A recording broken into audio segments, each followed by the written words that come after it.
Yes, ma'am.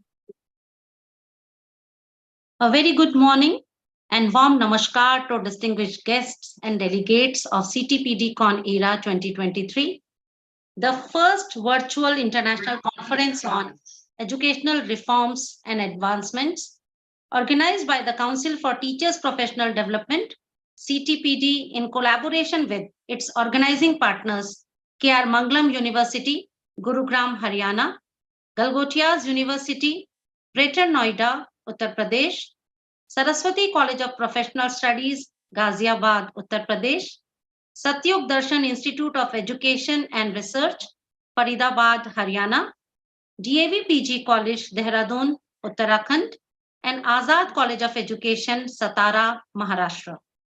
We are profoundly happy to associate as our conference knowledge partners with Vishwa Yuva Kendra, New Delhi, Human Touch Foundation, India, Social Development and Research Foundation, India, Council for Teacher Education Foundation, CTEF, India, Policy Research Center, Bangladesh, our publication partners of national and international recognition, EZ Education Publishing, Red Shine Publications, and International Journal of Education and Allied Sciences. I am Dr. Reena Unyal Tiwari, Associate Professor in the Department of Teacher Education at DAV PG College, Dehradun, Uttarakhand. And it's a great honor for me to be the moderator for this educative technical session of Ctpdcon-Era 2023, Track 3, on the theme Digital Transformation and Online Education. The sub-theme of this technical session, that is 3.1, is Digital and Online Education for Quality Education. And today's session is all about ensuring quality education in digital era, digital education and sustainable development goals, development of higher order thinking skills through digital education, digital pedagogies for qualitative education at school as well as higher education institution level, digital and online education for a global citizenship and world peace. We are honored to have eminent speakers and paper presenters who shall be sharing their expertise and insights in this field. I am delighted to extend a warm welcome to our esteemed chair, Dr. Amit Ahuja sir, Associate Professor, University School of Education, Guru Gobind Singh Indraprastha University, Delhi, India, and as co-chair, Dr. Sunita Arora ma'am, Principal, Institute of Teachers Education, Faridabad, Haryana, India, for gracing us with their presence and leading this significant session at Ctpdcon-Era 2023. I also extend a warm welcome to the track convener, Dr. Sanjay Kumar Chaudhary sir, President CTPD, Conference Convener, and Principal, Saraswati College of Professional Studies, Ghaziabad, Uttar Pradesh, India, and the co-convener of Track 3, Ms. Jennifer Robinson, Associate Program Director, Bhu Chetna Circle, CTPD, India, and Associate Vice Principal, Science and HOD French at Indian School Al-Wadi Al-Kabir, Sultanate of Oman. I feel honored to introduce you to Professor Dr. Satyendra Gupta sir, Chief Advisor CTPD and advisor of this conference, Ctpdcon-Era 2023. I would like the gathering to know few more words about Professor Satyendra Gupta. Sir is working as a professor and dean of the School of Education at Galgotias University, Greater Noida, which is NAC A+ accredited. He has more than 25 years of teaching experience in teacher education and schools. And sir has remained on the panel of the subject expert of DLED program run by the National Institute of Open Schooling, Noida. Sir has, to his credit, 45 publications as research papers, proceedings, and book chapters, and more than 45 paper presentations in various national and international seminars. He has been invited as a resource person in more than 50 online and offline seminars, webinars, FDP, and workshop sessions. Sir is invited as subject expert by SCRT Delhi and is also serving as the chairperson of the Delhi NCR chapter of the Council for Teacher Education Foundation, CTEF, and advisor of the Council for Teachers Professional Development, CTPD. Now, may I invite Professor Satyendra Gupta, sir, to please present an overview of the plenary session 3.1. Sir. Namaskar, ma'am. Good morning to all. Suprabhat.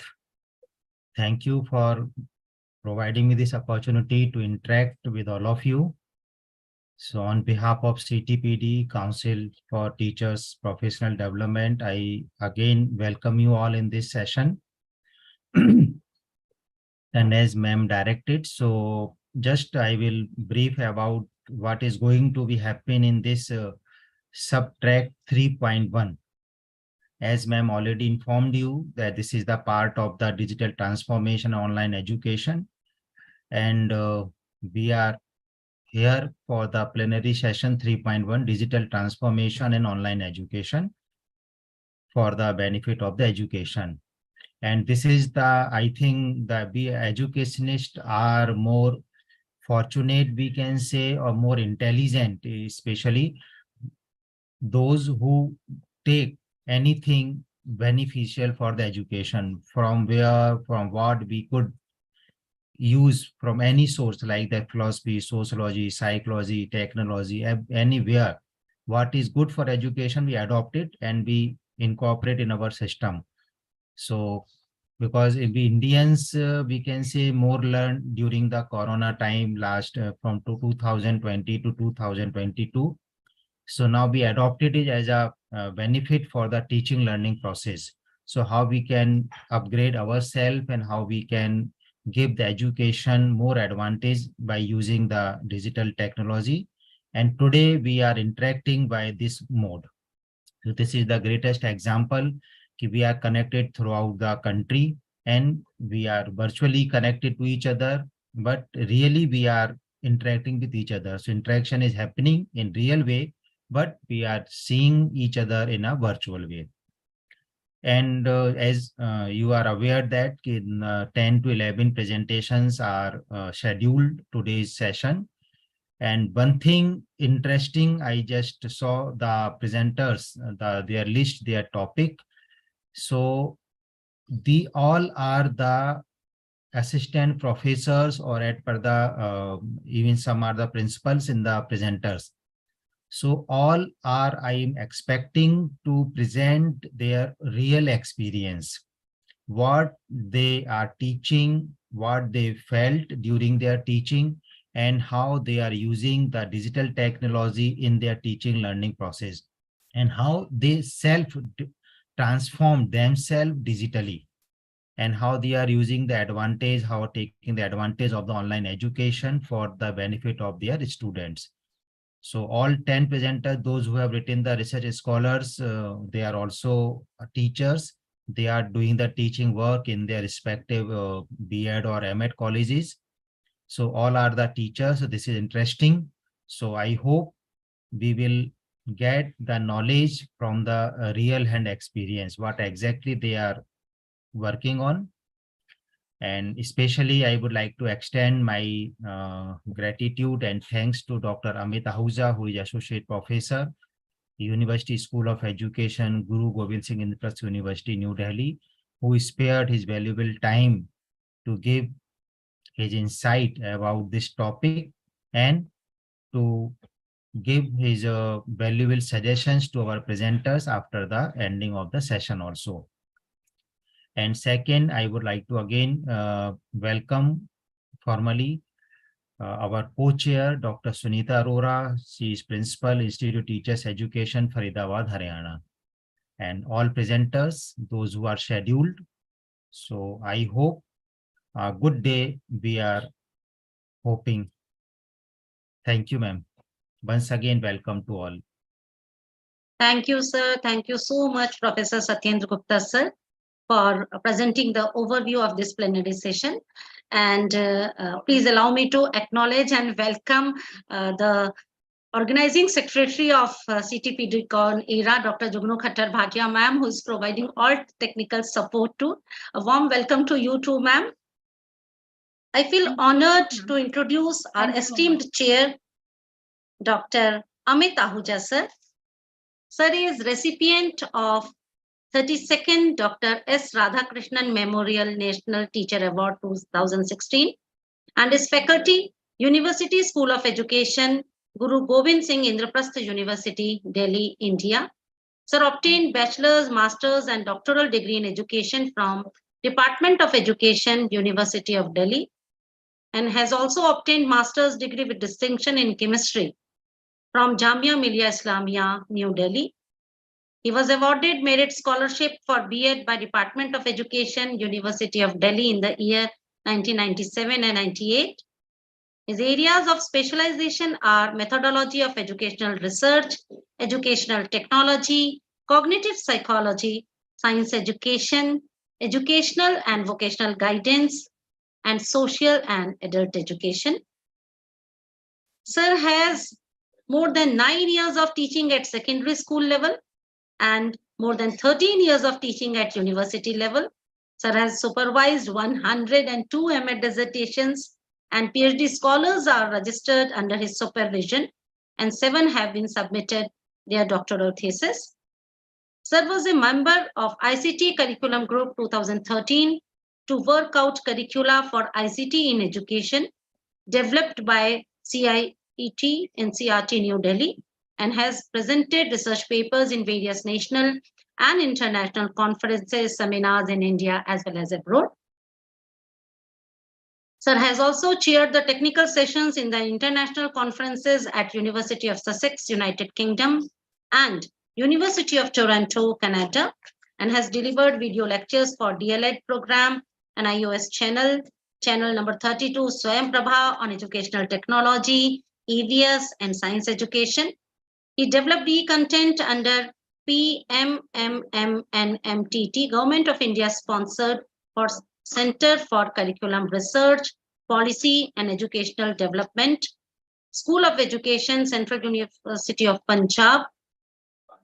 He also delivered video lecture for online refresher course on educational research. Sir has been invited in various capacities in professional development programs at institutional and university level.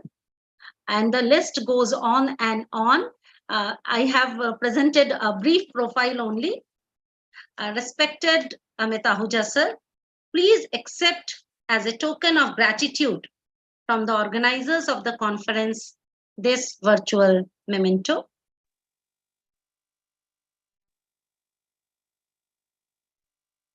Thank you so much, ma'am. It's my pride and privilege that I have been a part of this conference and being offered this memento. With your guidance, we are confident that this session will be a resounding success, leaving a lasting impact on all the participants. Now, may I invite Dr. Amit Ahuja, sir, to deliver his address. Please, sir. Thank you so much, ma'am. Respected organizers of this conference, Dr. Sanjay ji, Professor Satyendra Gupta ji, Professor Tanya Gupta ma'am, Dr. Nihal ma'am, Jugnu ji, and other associated. अगर मैं उनके नाम नहीं ले रहा हूँ, then kindly excuse me, but I am extending my thanks to them. It's my pride and privilege to be associated with this conference, and I have been given an opportunity to chair this session. And through the minutes-to-minutes proceeding of this session, I could come across the title of the presentation that I'm going to chair. First of all, regarding digital transformation and online education, there are my 2-3 submissions. I kindly ponder upon them. First of all, are we ready to accept this digital transformation? yes or no. So it's not a binary question that I'm asking you, give me answer as yes or no. The thing is to be reflected upon slowly, because there are certain pros and cons of the things also. Nothing is purely black, nothing is purely white. For example, does digital transformation lead to our personality development? Are we ready to accept this transformation? That we have physical infrastructure of our institutions. We have academic infrastructure of our institutions in the form of teachers and libraries and laboratories. But do we have requisite, satisfactory, appropriate technical infrastructure like Wi-Fi speed and the other gadgets that are supposed to be there with us?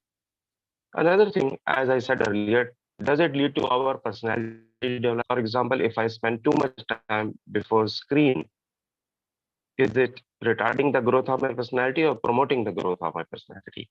Because latest I was reading an article in which it mentioned that before going to sleep, kindly leave out any kind of gadget like mobile, especially laptop and television also. That is, there should be no screening time on your part just before 1 hour of sleep to have a sound sleep. So that means somewhere the things are gray in gray shades. We can't say it's purely white or purely black. Another thing that I'm of primary concern is that does digital transformation lead to some syndrome also like digital dependence syndrome? Kindly note this DDS, digital dependence syndrome, that we are in the grip of syndrome. This, for example, I asked one of my student, she was not carrying her mobile phone on that day. She had to go to some library outside our university. I asked, you can go through this way, you can catch that bus or metro. You can, sir, I can't go. I have mobile phone with me. How the Google will let me know what's the right track? I was surprised that how we used to survive when there was no Google, how we used to catch the things when there was no internet. So that shows our too much dependence upon the things. Even we go for purchasing or visiting a restaurant, we immediately rush to read the reviews of that restaurant or the product. See how much grip we are of that one. That is the digital dependence syndrome. So we should take of this. Another thing, that digital transformation, has it been accepted by our community of educationists? Because there is a word like paradigm. I hope you had heard this.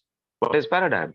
It's an accepted model or trend that is accepted by the community of educationists. That means whatever you do, whatever you conduct research is on some acceptable trend. Then is digital transformation accepted by them? For example, if we conduct quasi experimental research, to my shock and surprise, during pandemic, a PhD scholar was going to do research on this quasi-experimental design, and she was going to conduct it through online mode. Then, if she conducts, I don't know how she would conduct, but I had strict objection to that. That is the model of online quasi-experimental design is acceptable by the community. The answer is yet to come, so hence you can't go with that. However, she stayed when the schools were open, then she went for data collection and so on. So kindly look into the matter. That is the model accepted by the community. Are we ready to imbibe this online transformation? Third, how does it help in our personality development? Isn't it leading us to some syndrome or some disorder or some neurotic one? Kindly reflect upon this. One of the papers that I can see in the list of presenter is that discusses about the study habits. I'm eagerly waiting for that presentation. So such kind of papers and other reflections by you, I think certainly will enrich me with respect to digital transformation. Congratulations and good luck to all the presenters. Thank you very much.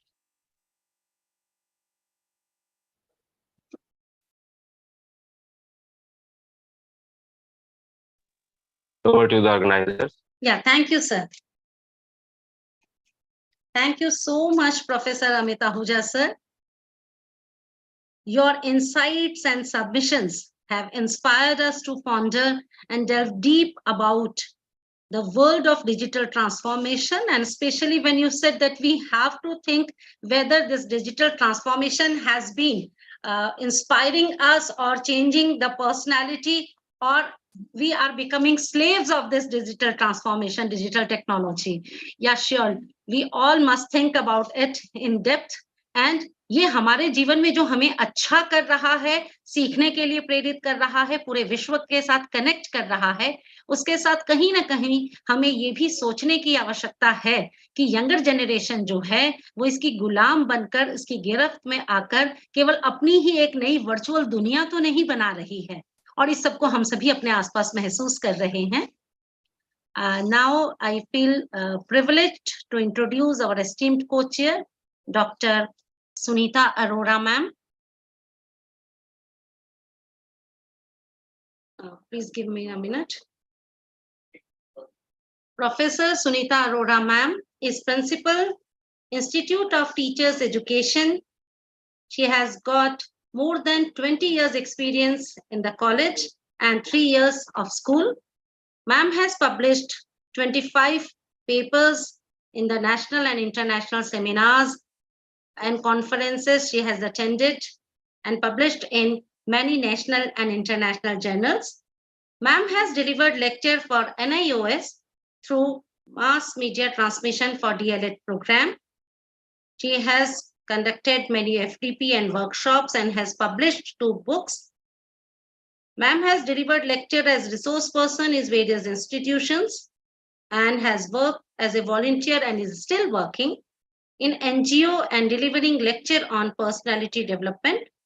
Ma'am also has hosted an online show, Baatein Uttarakhand Ki, as a volunteer with an NGO, Amrita Devi Foundation.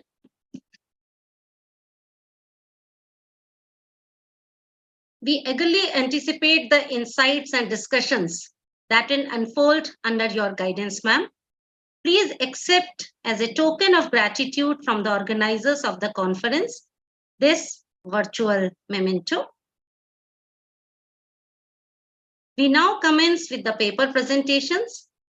I request the presenters to be concise and adhere to the time limit of 7 minutes for your presentation and 3 minutes for the question answer round. Without further ado, I would like to invite Chair Dr. Amit Ahuja sir to officially commence this session. And co-chair Dr. Sunita Arora ma'am, we look forward to your valuable contributions throughout the session and the dynamic synergy you will create with Chair Dr. Ahuja sir. Thank you, sir and ma'am. Now we'll start with the paper presentation schedule.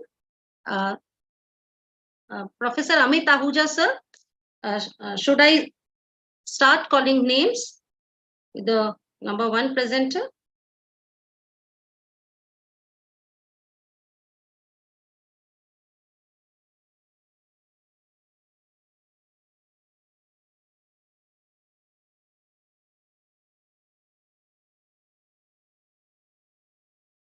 Dr. Amit Ahuja sir, is it okay if I start announcing the name, or will you be doing it from your side?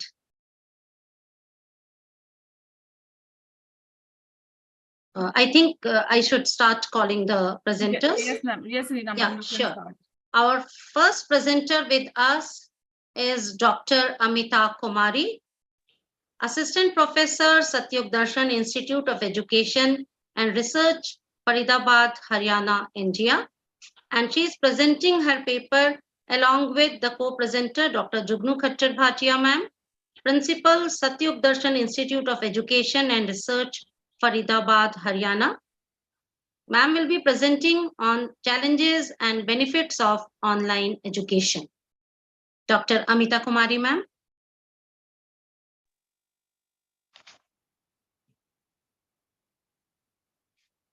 I am audible, ma'am? Yes, you are audible. You can start your presentation. Okay. Good morning, respected sir, ma'am, and present here. Myself, Dr. Amita Kumari, Assistant Professor, Satyug Darshan Institute of Education and Research. My topic is challenges and benefit of online education.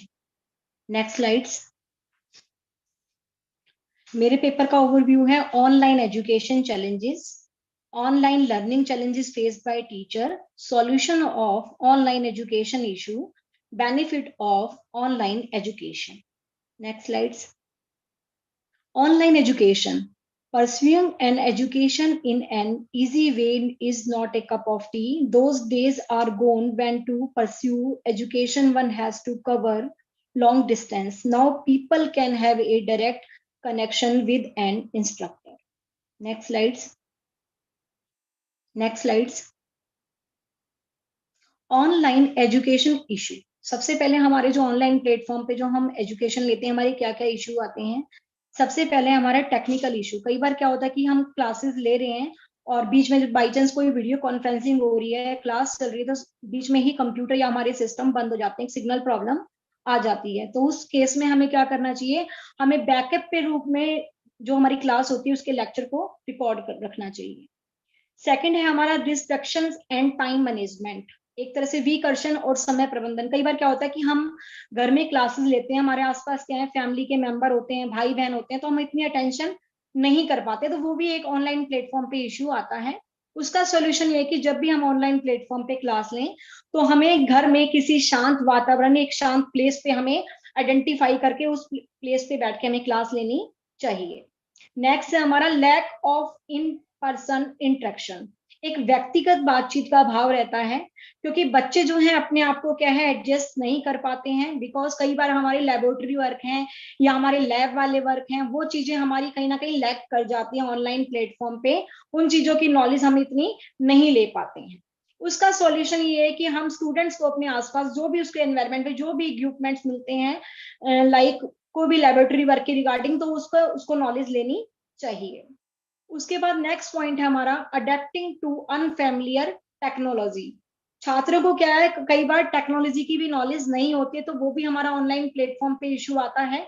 जैसे madam ने कोई test ही conduct किया, बच्चे को submit करना नहीं आ रहा है, तो हमें स्कूलों में ही एक जनरल नॉलेज जो है बच्चे को टेक्नोलॉजी की देनी चाहिए. Next slides. Challenges faced by the student and online classroom. Next slides ma'am. सबसे पहले हमारे ऑनलाइन एजुकेशन चैलेंजेस है. हमारा फर्स्ट पॉइंट है हमारा adapting issue in online learning. छात्रों को क्या होता है, कई बार हम ऑनलाइन क्लास में जो हम एक फिजिकल नॉर्मल हमारा भौतिक कक्ष होता है, जब ऑनलाइन प्लेटफॉर्म पे बच्चा क्लास लेता है तो वो इतनी अटेंशन नहीं कर पाता है. उसके सीखने की जो लर्निंग पावर है वो भी हमारी स्लो होती है. देन सेकेंड पॉइंट है हमारा technical issue in online learning. कई बार स्टूडेंट्स को इतने हाई इंटरनेट कनेक्शंस का आइडिया नहीं होता है और वो इंटरनेट कनेक्शन की वजह से भी उनको कई प्रॉब्लम जो है फेस करनी पड़ती है. नेक्स्ट पॉइंट है हमारा computer knowledge challenges in online education. कि एक कंप्यूटर ज्ञान चुनौती जो है बच्चों के लिए, वो भी एक बहुत चैलेंज है कि स्टूडेंट्स को कंप्यूटर की नॉलेज ही नहीं है. बहुत से स्टूडेंट को क्या है MS वर्ड, पावर पॉइंट का उपयोग करना नहीं आता, तो उनके लिए एकदम से ऑनलाइन प्लेटफॉर्म पे क्लासेस देना या ऑनलाइन प्लेटफॉर्म पे वर्क करना बड़ा ही मुश्किल होता है. अगला है हमारा time management problem in online learning. इसमें क्या होता है, कई बार हम समय से हमारी जो लर्निंग है, बच्चा जो है ऑनलाइन प्लेटफॉर्म पे जितना टाइम दिया जाता है क्लास में, उतना बच्चा उस समय में नहीं कंप्लीट कर पाता है, क्योंकि कहीं ना कहीं उसको एक टाइम की जो प्रॉब्लम है वो उसको आती है. बाई चांस इंटरनेट कनेक्शन चलेगी, बीच में बच्चे का कुछ नोट डाउन नहीं कर रहा है, वो रह गया, या टीचर कुछ बोल रही हैं, वो उस लेक्चर को पूरा कंप्लीट नहीं सुन पाए. देन उसके बाद हमारा next point self motivation challenges in online learning. Online learning में क्या होता है, स्टूडेंट्स का जो मोटिवेशन होता है वो कई बार डाउन हो जाता है, क्योंकि बच्चे को कहीं ना कहीं रिफोर्समेंट जो होता है ऑनलाइन प्लेटफॉर्म पे वो इतना नहीं मिल पाता जो एक एक्चुअल क्लासरूम में मिलता है. उसके बाद हमारा next point online learning challenges learning style. सीखने की जो हमारी विधियां होती हैं, कई बार एक नॉर्मल क्लासरूम में क्या होता है, अलग हमारे मेथड्स होते हैं, लेकिन जब ऑनलाइन प्लेटफॉर्म पे हम उस चीज को अप्लाई करते हैं तो हमें टाइम थोड़ा ज्यादा चाहिए होता है, लेकिन वो टाइम हमें कई बार क्या होता है कंप्लीट नहीं होता, या हमारी जो सीखने की विधियां हैं वो थोड़ी डिफरेंट होती हैं. तो उसमें कई बार क्या है, बच्चा अपने आप को एडजस्ट नहीं कर पाता. एक ऑनलाइन प्लेटफॉर्म पे जिस बच्चे ने क्लास में ब्लैक बोर्ड से या टीचर के बोलने से ही पढ़ रखा है या दिखाने से ही पढ़ रखा है, उसको शायद उसके लिए इशू आता है. देन उसके बाद नेक्स्ट पॉइंट है हमारा communication issue in online learning. Online शिक्षण के दौरान क्या होता है, अगर टीचर ने कुछ असाइनमेंट या प्रोजेक्ट बच्चे को दे दिए हैं, तो वो जो टीचर और स्टूडेंट है वो इतना संवाद नहीं कर पाते हैं, तो उस केस में भी प्रॉब्लम आती है स्टूडेंट्स को.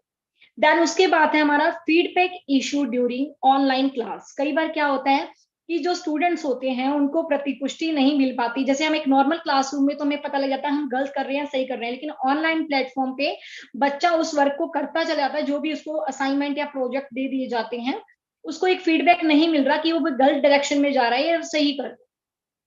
Next slides. Online learning challenges faced by teacher. Teacher को भी कई बार ऑनलाइन प्लेटफॉर्म पे टीचर के सामने भी बहुत सारी चुनौतियां आती हैं। सबसे पहले हमारा engage student during online class. क्या होता है कई बार ऑनलाइन कक्ष में जो टीचर होता है वो सभी स्टूडेंट्स को एंगेज नहीं कर पाता है। ऑनलाइन प्लेटफॉर्म पे आधे बच्चों की अटेंशन होती है, आधे बच्चों की अटेंशन कई बार नहीं होती है। सेकेंड पॉइंट है हमारा time commitment issue in online learning. इसमें कई बार समय जो है कम पड़ जाता है। टीचर ने क्लास में कुछ डिलीवर करना है, जो भी मटेरियल उसने बच्चे को सिखाना है वो उस टाइम ड्यूरेशन में कंप्लीट नहीं हो पाता है, तो टीचर के लिए भी कहीं ना कहीं एक चैलेंजेस हो जाता है। नेक्स्ट पॉइंट है हमारा teacher communication process during online learning class. इसमें क्या होता है कि ऑनलाइन क्लास में कई बार टीचर जो होता है हमारा टीचर स्टूडेंट का एक संवाद नहीं हो पाता है। स्टूडेंट्स क्या होता है किसी चीज को अगर उन्होंने रॉन्ग समझ लिया तो वो रॉन्ग ही करते हैं, तो वो चीज हमारी करेक्ट नहीं हो पाती ऑनलाइन प्लेटफॉर्म पे। उसके बाद नेक्स्ट पॉइंट है हमारा assessment challenge in online learning, जिसको बोलते हैं मूल्यांकन। कई बार टीचर स्टूडेंट्स का जो इंटरेक्शन है या संवाद है या कम्युनिकेशन इतना नहीं हो पाता है, तो हमें असेसमेंट में भी दिक्कत आती है। देन उसके बाद है हमारा teacher feedback during online class. जब ऑनलाइन प्लेटफॉर्म पे जैसे हम एक नॉर्मल क्लासरूम में 1 बाय 1 स्टूडेंट को फीडबैक देते हैं, तो एक टीचर का फीडबैक देना कि बच्चे ने क्या प्रदर्शन किया है, क्या उसका आउटपुट है, उसके बिहाफ पे हम उसको जो है एक फीडबैक नहीं प्रोवाइड कर पाते। देन उसके बाद हमारा online learning challenges learning management system. इसमें क्या होता है कि भी टीचर को कोई भी सामग्री या कुछ भी चीजें असाइनमेंट बच्चे के सामने प्रेजेंट करने, तो उसमें भी उसको दिक्कत आती है कि ऑनलाइन प्लेटफॉर्म पे बच्चे को मैं किस तरह से सिखाऊं या किस तरह से चीजें सारी अच्छे से बताऊं। तो इस केस में टीचर को ये है कि जो भी वर्कशॉप है, जो भी नई नई चीजें हमारी आ रही है उनको अडोप्ट करना चाहिए, नई टेक्नोलॉजी को अडोप्ट करना चाहिए, नए तरीकों को अप्लाई करना चाहिए। उसके बाद नेक्स्ट पॉइंट हमारा lack of proper teaching method in online learning. Mostly teacher क्या होते हैं, कई बार हम बुक से या ब्लैक बोर्ड से पढ़ाते हैं, तो नई जो शिक्षण विधियां हैं, जो नई जो चीजें हैं उनकी नॉलेज नहीं होती, तो टीचर को भी कई बार क्या है ऑनलाइन प्लेटफॉर्म पे प्रॉब्लम आती है। उसके बाद ma'am please sum up in a minute. Okay ma'am. Next है हमारा फियर ऑफ चीटिंग, कि कई बार बच्चे क्या ऑनलाइन प्लेटफॉर्म पे चीटिंग की जो प्रॉब्लम है वो ज्यादा रहती है, बच्चा चीटिंग करके उस वर्क को कर लेता है कंप्लीट। टेक्निकल इशू, कई बार टेक्निकल इशू भी क्लास के चलते चलते हमारे आ जाते हैं। Next slides ma'am, next slides. Benefit of online education, cost effective है, इसमें अकोमोडेशन ट्रांसपोर्ट वगैरह की जो है उसमें हमारे पैसे खर्च नहीं होते हैं। देन सेकेंड पॉइंट है हमारा ट्रेडिशनल क्लासरूम की तरह नहीं होता है, इसमें इंटरनेट जो है हम इंटरनेट के थ्रू हम कहीं भी क्लास ले सकते हैं। एक ग्लोबल नॉलेज, बच्चे को हम विश्वव्यापी बना सकते हैं, ज्ञान प्रदान कर सकते हैं, पूरी नॉलेज हम बच्चे को ऑनलाइन प्लेटफॉर्म के थ्रू पूरे विश्व की जानकारी हम बच्चे को दे सकते हैं। एक्सेसिबिलिटी, ऑनलाइन क्लासरूम में क्या है बच्चे को हम कभी भी जो है ऑनलाइन क्लास में या ऑनलाइन एजुकेशन हम 24 आवर्स प्राप्त कर सकते हैं। Next slides.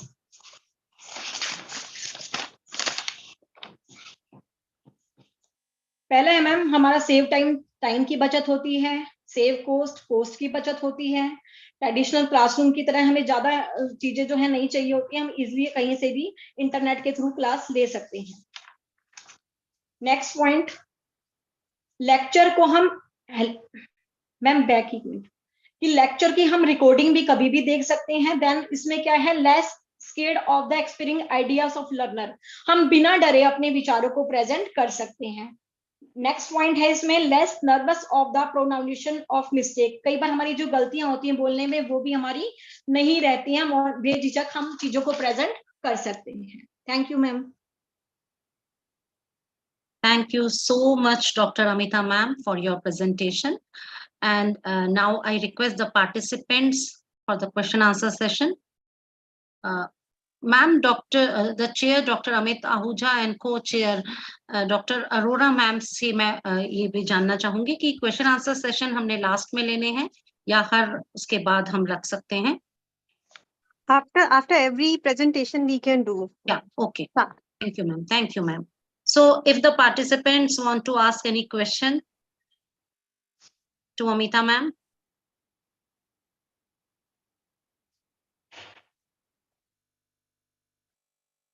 I think we can continue with next presentation. Yeah, I couldn't find any question actually. I was looking into the chat box too.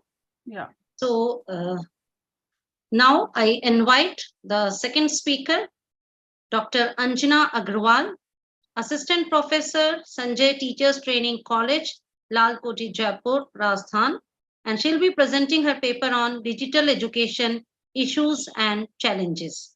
Dr. Anjana? Yes, ma'am. Yeah, you may start.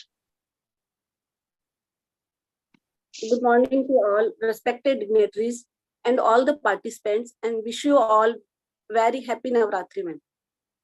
I, Dr. Anjana Agrawal, presenting my views on the topic digital education. Just a minute, I want to permission for share my screen. Hello.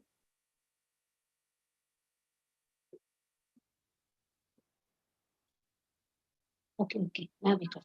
Okay, sure.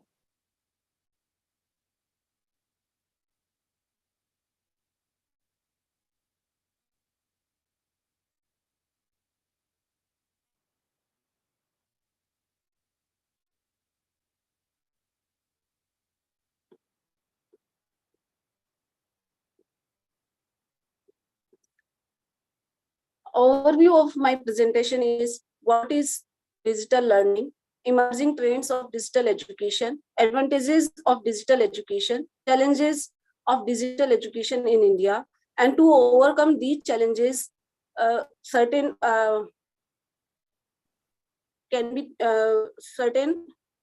things can be taken. Can you hear me? Can you see me? This has become a common reference since lockdown, post-COVID-19, when talking to anyone given, digital has become the only mode of connectivity. The online education space in India has been catching up for a few decades now, but it has been largely used for skilling and for self-learning. Digital education can be defined as the use of a combination of technology, digital content, and the instructions in the education system to make it more effective and efficient than the traditional educational system.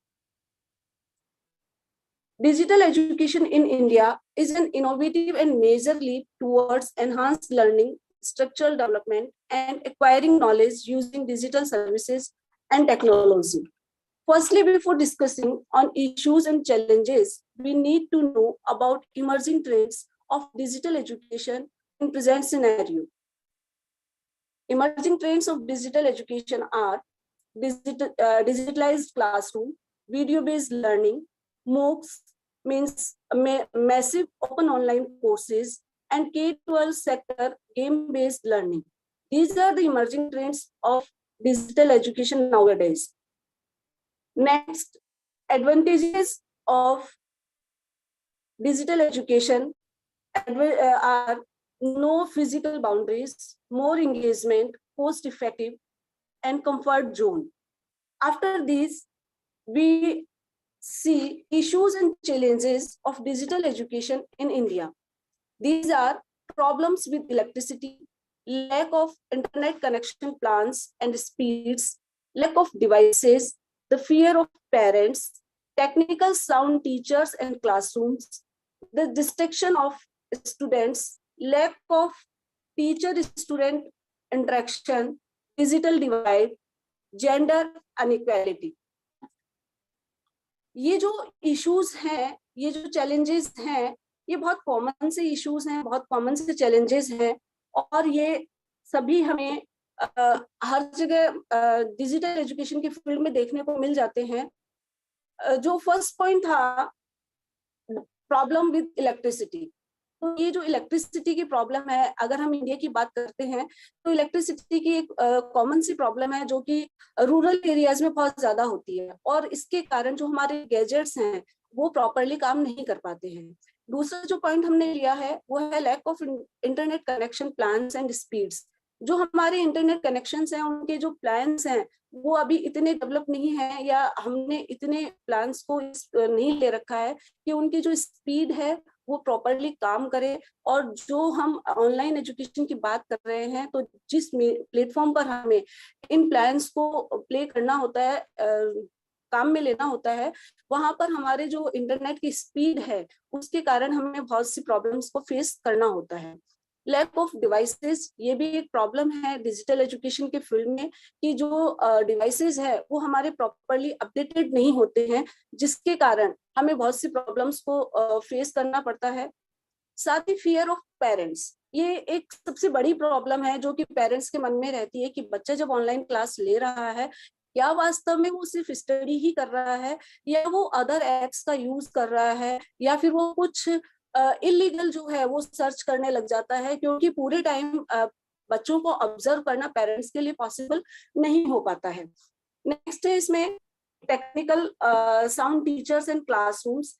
जो digital education के लिए requirement होती है, जैसे classrooms की digitalise की, वो classrooms जो है वो हमें पूरी तरह से अवेलेबल नहीं होने के कारण भी डिजिटल एजुकेशन जो है एक चैलेंज के रूप में हमारे सामने प्रॉब्लम क्रिएट करती है। साथ ही जो टीचर्स हैं वो भी पूरी तरह से टेक्निकली साउंड नहीं है, इस कारण हम अभी भी डिजिटल एजुकेशन के फील्ड में कहीं पीछे अपने आप को फील करते हैं। डिस्ट्रैक्शन ऑफ स्टूडेंट्स, ये भी एक बड़ा इशू है। जैसा कि अभी मेरे से पहले अमिता मैम ने बताया कि जो डिस्ट्रैक्शन है वो कॉमनली बच्चों को भी फेस करना पड़ता है घर पर जब ऑनलाइन क्लासेस होती है, तो वहां पर उनको ये देखना होता है कि हम किसी तरह से डिस्टर्ब नहीं हो। थोड़ा सा भी डिस्टर्बेंस जो है उनके कंसंट्रेशन को डिस्टर्ब करता है, और ये एक चैलेंज के रूप में हमारे सामने रहता है। Lack of teacher student interaction, सबसे बड़ा जो इशू है वो यही है कि टीचर स्टूडेंट जो इंटरेक्शन है, जो कम्युनिकेशन गैप है, वो डिजिटल एजुकेशन में बहुत ज्यादा फील किया जाता है। इसके अलावा भी कई टेक्नोलॉजिकल डिफिकल्टीज जो हैं वो हमें डिजिटल एजुकेशन के फील्ड में जो है देखने को मिलती हैं। और इन सभी इश्यूज और चैलेंजेस देखा जाए तो ये कोई बहुत बड़े इश्यूज और चैलेंजेस नहीं है, लेकिन इनसे बाहर निकलने के लिए हम सभी को एक साथ सम्मिलित प्रयास करने की जरूरत है। और जो सबसे बड़ी जरूरत है यहाँ पर हमें ये लगता है कि डिजिटल एजुकेशन में हम तो प्रयास करें ही, हमारे साथ ही साथ गवर्नमेंट भी जो है वो इसके लिए प्रयास करे। To overcome the challenges, certain measures can be taken: a refresher benefit, effective communication processes, incentives, appealing adaptability, help when required, need for self-discipline, develop high-quality digital learning programs, digital classrooms, online class, ICT teaching, providing internet facility, financing. ये जो कुछ points है जिनके बारे में हमने बात की कि इन चैलेंजेस से बाहर निकलने के लिए हमें इन मेजर्स को लेना चाहिए, और सरकार द्वारा भी वित्तीय सहायता जो है विद्यालयों को तकनीकी शिक्षा के लिए प्रदान करनी चाहिए, ताकि तकनीकी ma'am please conclude. Ma'am please conclude. हाँ, ये टाइम का ध्यान रखें सभी थोड़ा सा ना। तकनीकी संसाधनों की उपलब्धता जो है वो सुनिश्चित हो सके, और इसके लिए सबसे ज्यादा जरूरत है हमें अपने आप को अपडेट करने की। हमारे हाथ में गैजेट होते हुए भी हम उनका प्रॉपर यूज नहीं कर पाते। ये बहुत बड़ा चैलेंज इशू है हमारे सामने कि हमारे हाथ में गैजेट है, बहुत अच्छा मोबाइल भी है, एप्पल का मोबाइल भी है, लेकिन हम सिर्फ व्हाट्सएप चला सकते हैं, फेसबुक चला सकते हैं, पर प्रॉपरली हम उसमें जितने उसके फैसिलिटीज है जो कि वो गैजेट हमें दे रहा है, प्रोवाइड कर रहा है, उनका हम प्रॉपरली यूज नहीं कर पाते। तो यहाँ सबसे बड़ी जरूरत ये है कि हम अपने आप को टेक्निकली साउंड करें। मैं अपनी बात को इस एक कोट के साथ पूरी करना चाहूंगी। Technology will not replace great teachers, but technology in the hands of great teachers can be transformational. बदल जाओ वक्त के साथ, बदल जाओ वक्त के साथ, या फिर वक्त बदलना सीखो, मजबूरियों को मत कोसो, मजबूरियों को मत कोसो, हर हाल में चलना सीखो। Thank you. जय हिंद, जय Bharat. Thank you, Dr. Anjana Agarwal, ma'am, for your presentation. I request all the participants to please pay attention to the timings too. Okay, so the timings are 7-minute duration, and then after that question answer session. May I also request the chair, Professor Sir Ahuja sir, and co-chair Dr. Arora ma'am, that we have to select best paper presentations too. So I forgot to announce Yeah, that. sure. हाँ, मैं ध्यान रख रहे हैं हम लोग भी. Yeah, sure, ma'am. And now the next presentation is by Dr. Geeta Dhasmana, Assistant Professor, Fairfield Institute of Management and Technology, New Delhi. And she'll be presenting her paper on a review report on contribution of Swayam MOOCs in education.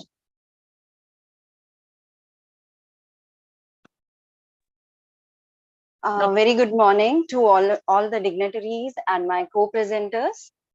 I hope I am audible clearly. Yeah, ma'am. Okay. So I'm going to share my screen. Just a second.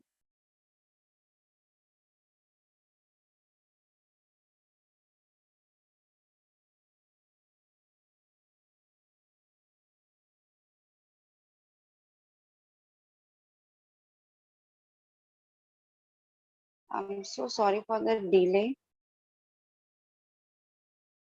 Is my screen visible, ma'am? No, not yet, ma'am.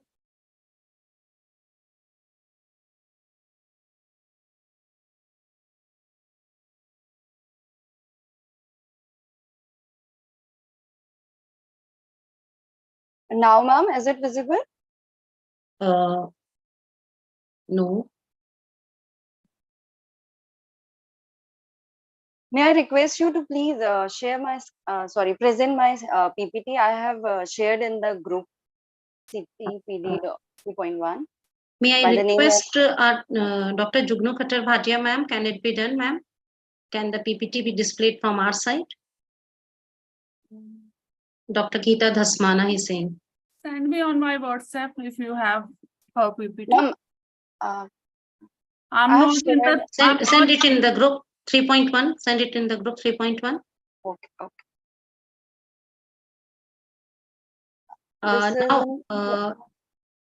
Yeah, have you sent? Yes, ma'am. In the group track 3.1. Yes, sure. The WhatsApp group track 3.1. Yeah. Have you sent this? Yes. Right now. Okay. Yeah, received. Yes. I'm so sorry for the delay, ma'am. It's okay, ma'am.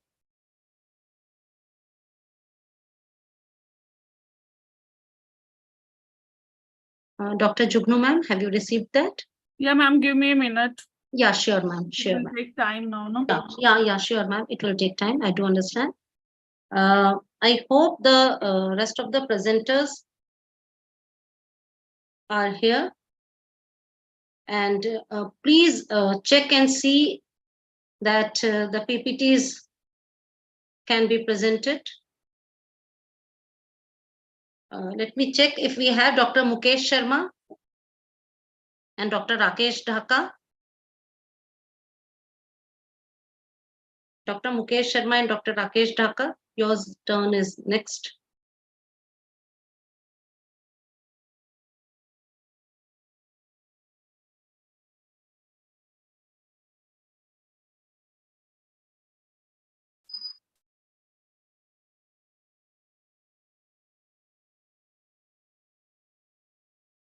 If there are any other presenters who will be finding it difficult to share their screen, please send your PPTs to track 3.1.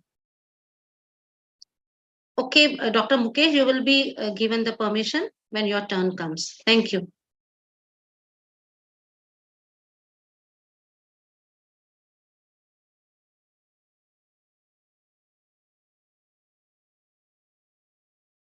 Dr. Jugnu, ma'am. Ma'am, it will take time because I have.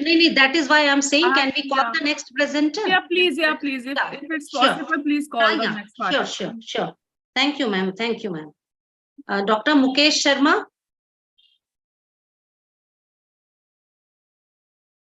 Dr. Mukesh Sharma, sir, is present here.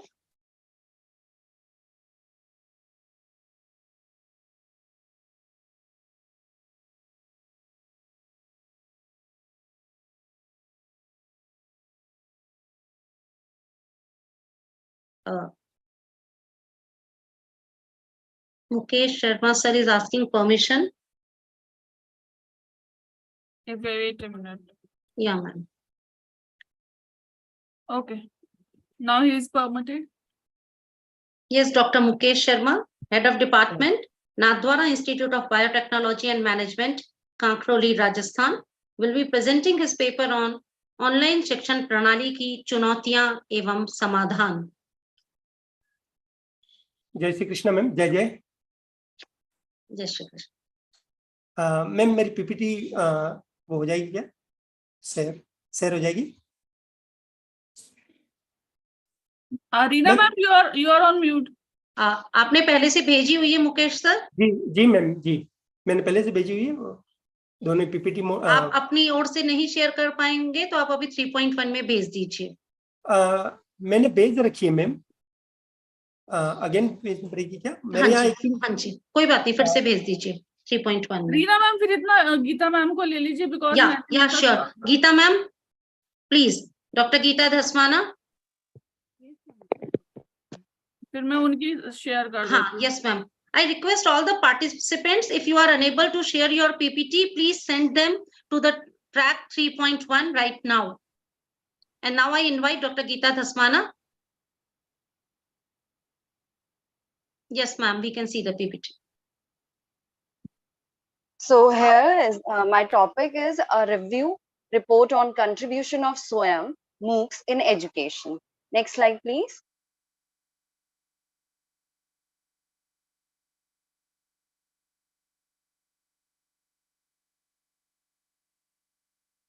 The purpose of this article is to evaluate the contribution of SWAYAM in education. For this, evaluation researcher reviewed many researchers that had been done before and during COVID-19 and after this pandemic period.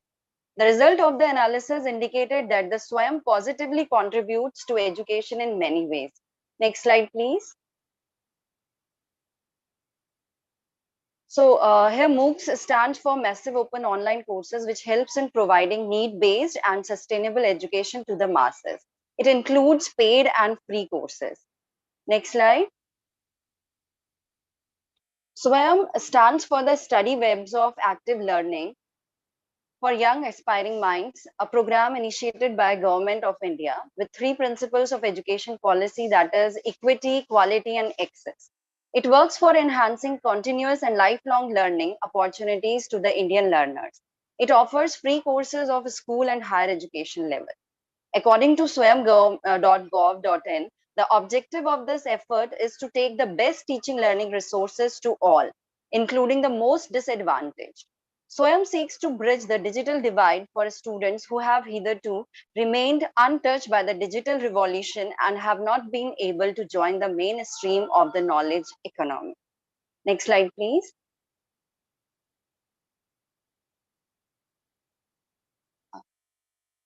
Ma'am, next slide.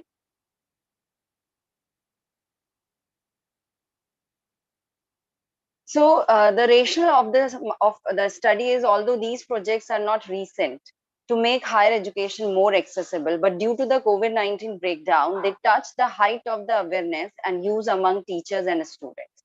To inquire their contribution in accessible education, researcher analyzed the already done research papers. Objective of the study is to examine the contribution of SWAYAM in education before, during, and after the COVID-19 period. And the limitation of the study is that it includes Indian studies only. Next slides, please.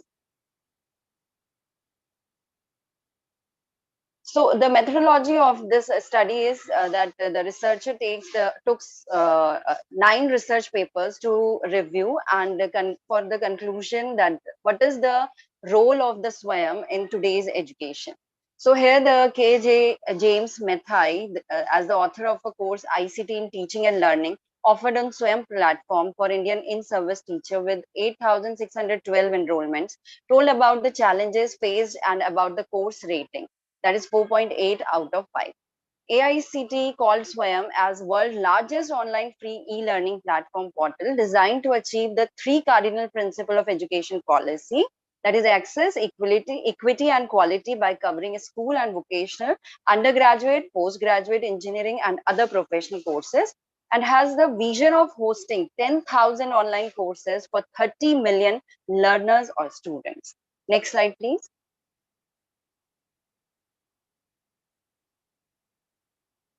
Next.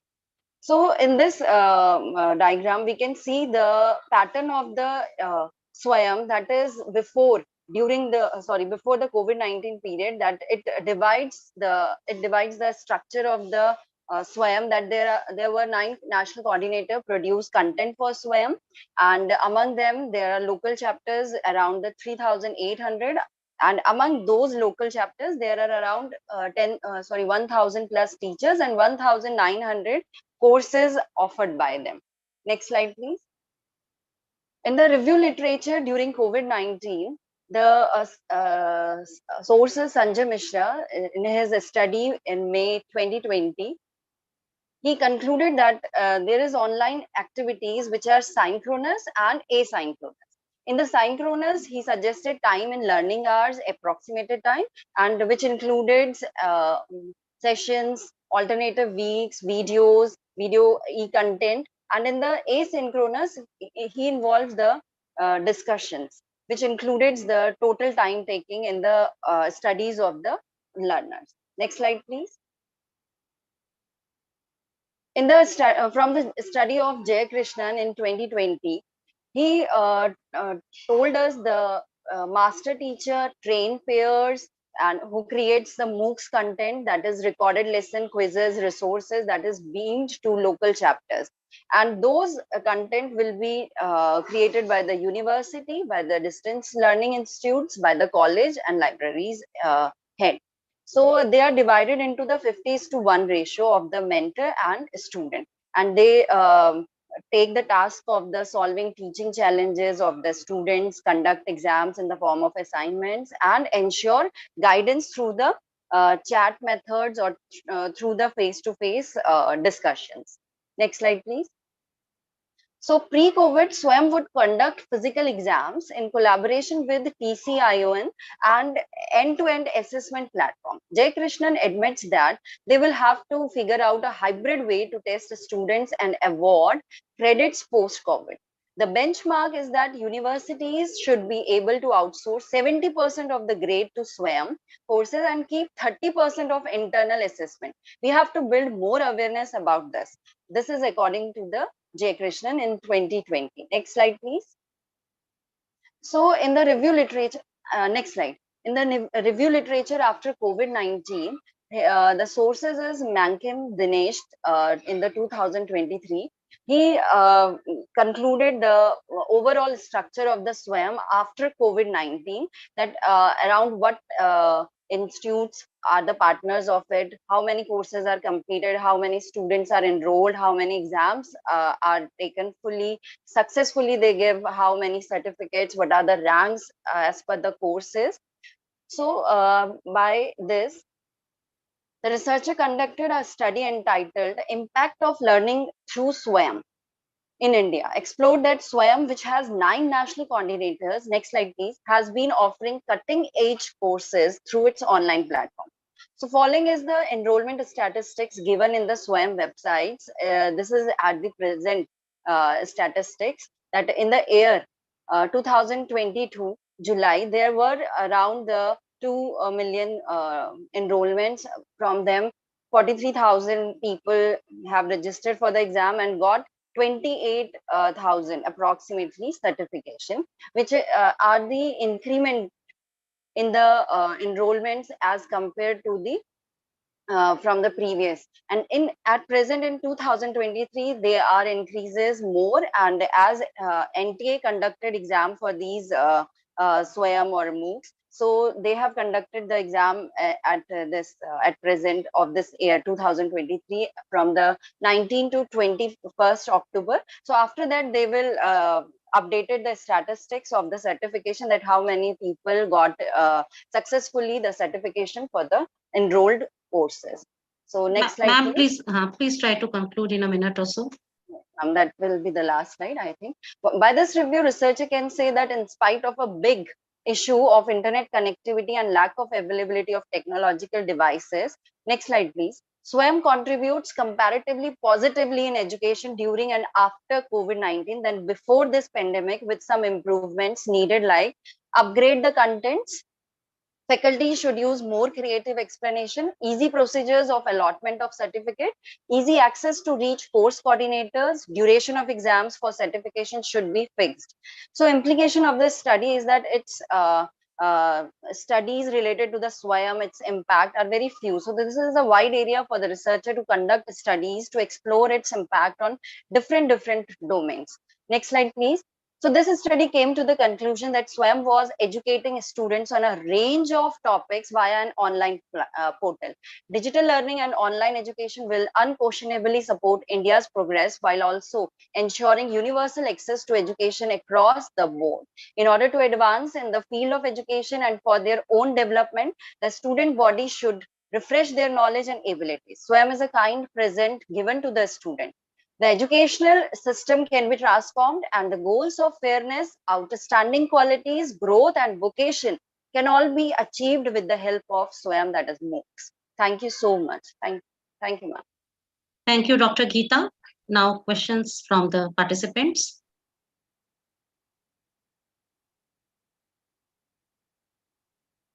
If there is any question, you can also put in the chat box, please. Dr. Mukesh, you have sent PDF and not PPT. So Dr. Rajesh Dhaka is here. Dr. Rajesh Dhaka. Sorry ma'am, मैंने भेज दी है PPT. Okay. Doctor Mukesh Sharma बोल रहा हूँ ma'am. हाँ जी. मैंने भेज दी है ma'am PPT. Okay. I'm sorry, I have not received your PPT. Dr. Jugnu ma'am, I have added you to 3.1. No, ma'am, in 3.1 it is not available. You can see. I don't think. देखिए ma'am. हाँ, we can see it now. Yes.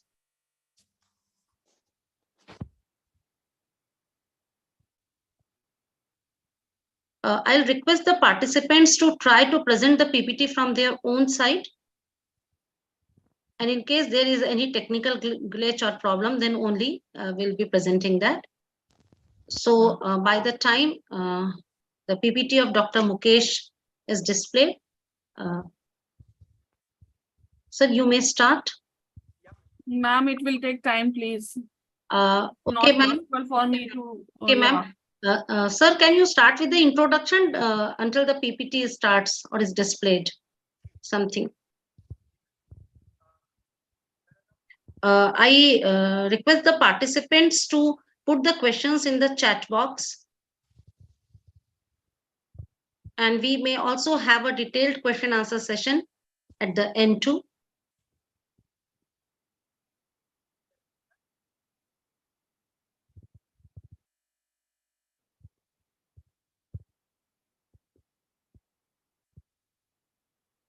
Ambika, please write the question in the chat box.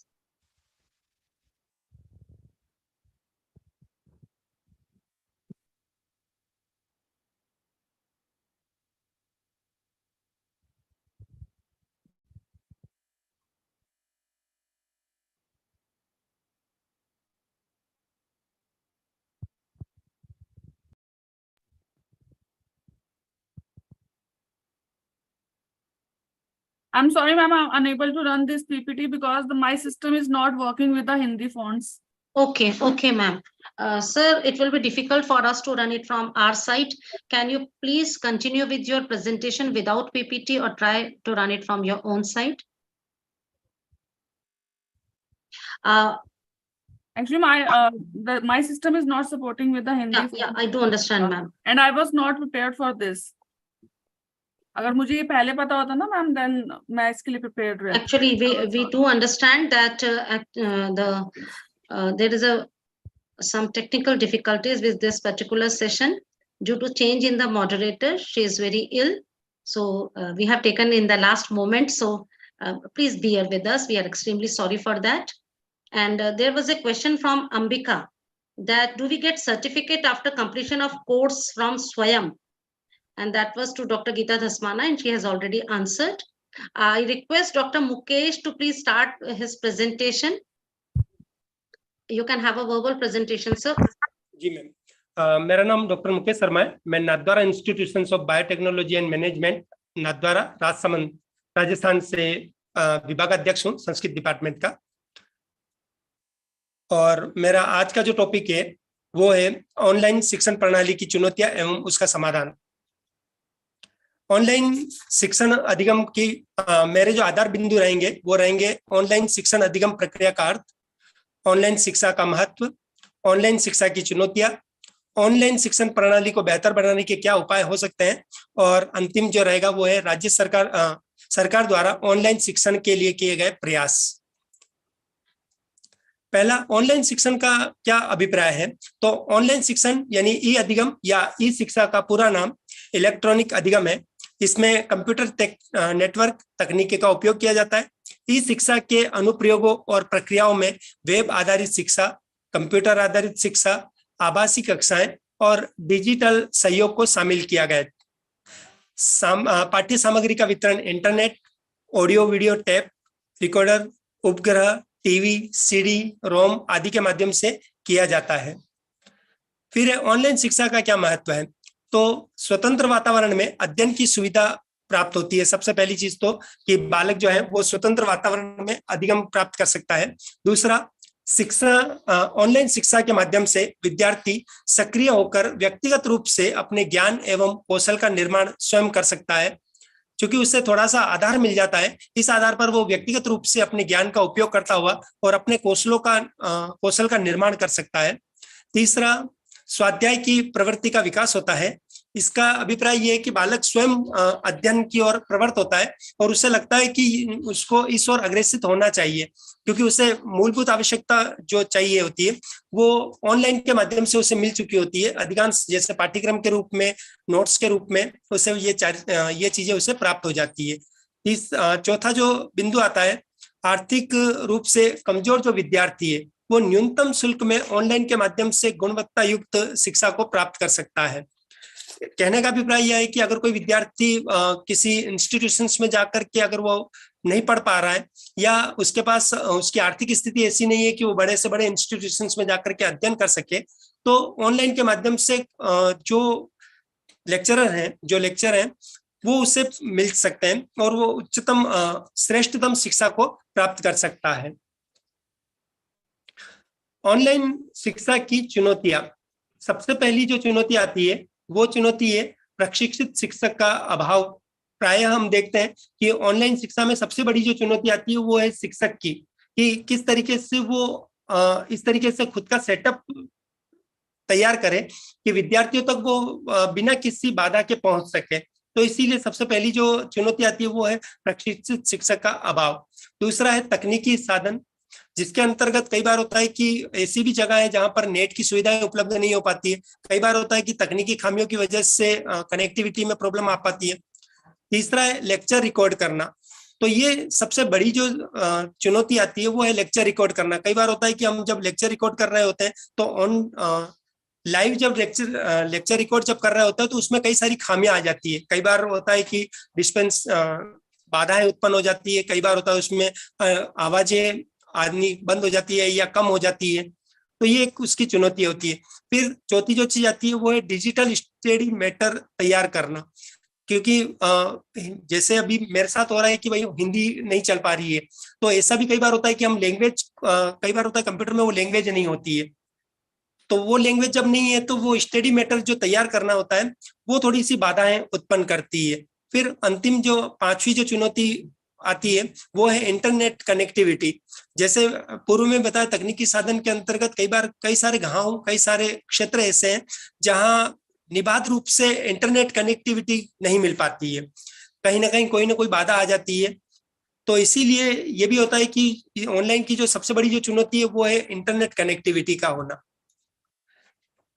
Online शिक्षा प्रणाली को किस तरीके से बेहतर बनाया जाए, तो कुछ उपाय हैं।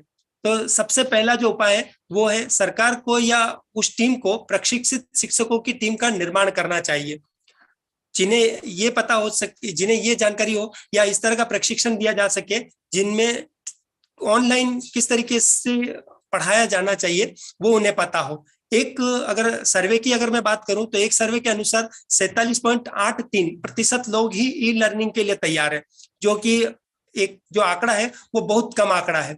इसके अनुसार इसके निराकरण के लिए सरकार को जागरूकता अभियान चलाना चाहिए ताकि ज्यादा से ज्यादा लोग इसकी ओर अग्रेसित हो सके।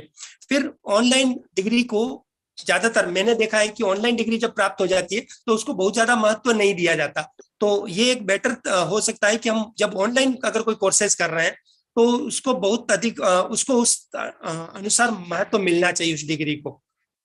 फिर जो ऑनलाइन शिक्षण जो करवा रहे हैं या ऑनलाइन शिक्षण जो प्राप्त कर रहे हैं, ऐसे विद्यार्थियों को, शिक्षकों को प्रोत्साहन मिलना चाहिए।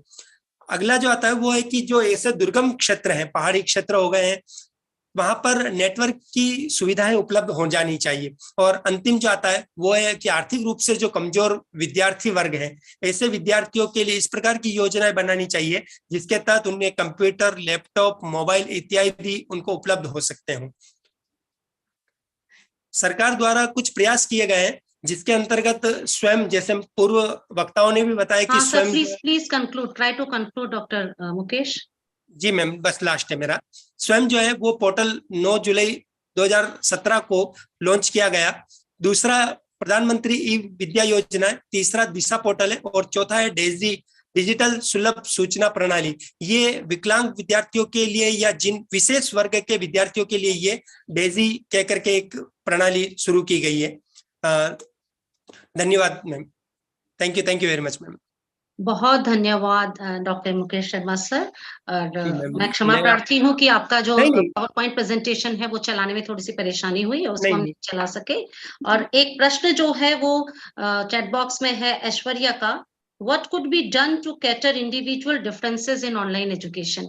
ऑनलाइन एजुकेशन में जो हम व्यक्तिगत विभिन्नताएं देखते हैं उसको हम किस प्रकार से दूर कर सकते हैं।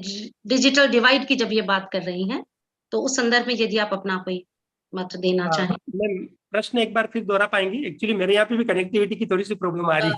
सर उनका प्रश्न ये है कि जो इंडिविजुअल डिफरेंसेस देखते हैं हम ऑनलाइन एजुकेशन में, सबको समानता से नहीं प्राप्त हो पा रही है। वैसे आपने उसका आंसर दिया था, फिर भी अगर आप एक लाइन में कहना चाहें तो इसके लिए क्या किया जा सकता है, क्या प्रयास किए जा सकते हैं? इसके लिए सबसे पहली चीज तो है कि उन बच्चों के लिए जिनके पास वो सुविधाएं उपलब्ध नहीं है, हमें पहले इनके वर्गीकरण करने पड़ेंगे कि वो किस समस्याओं से ग्रसित हो रहे हैं। एक तो होती है समझने की समस्याओं से ग्रसित की, मैं जैसे लगातार बोले जा रहा हूँ, बच्चा रिप्लाई नहीं दे रहा हो रहता है, एक तो वो है। दूसरा, उनको समझने में कहीं प्रॉब्लम आ रही है, आईक्यू लेवल की अगर मैं बात करूं तो वो है, या कनेक्टिविटी की प्रॉब्लम से। तो 3 भागों में अगर हम डिवाइडेशन कर पा रहे हैं तो फिर उस अकॉर्डिंग उसका समाधान मिल पाएगा। सर एक छोटा सा प्रश्न और है, विद्यार्थी अमन है उनका, कि विद्यार्थी जो है वो रुचि ही नहीं लेते हैं ऑनलाइन एजुकेशन में, तो वे रुचि लें, इसके लिए क्या प्रयास किया जा सकता है? उसके लिए 2 चीजें हैं। मैंने पहले भी बताया कि क्योंकि हम जब भी कोई डिग्री की जब बात कर रहे हैं और जैसे हम किसी इंस्टीट्यूशंस में बताते हैं कि मैंने ये कोर्स किया हुआ है, तो वो आपसे सीधा सा एक प्रश्न करेगा, ऑफलाइन या ऑनलाइन। तो अगर हम कहते हैं ऑनलाइन तो उसका चेहरा थोड़ा सा बदल जाता है, उसका भाव बदल जाता है। ऑनलाइन मतलब आपने म्यूट करके पढ़ा होगा, तो डिग्रियों को उतनी महत्व नहीं दिया जा रहा है। एक तो वो भी कारण है।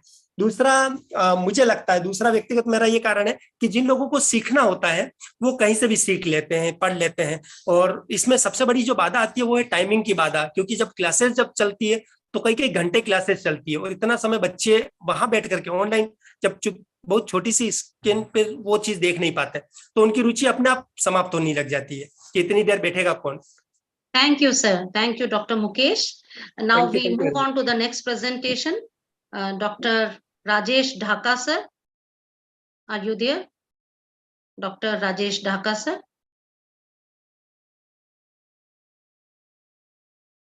Professor Jagannath University, Bahadurgarh, Haryana. I'm unable to see Rakesh Dhaka.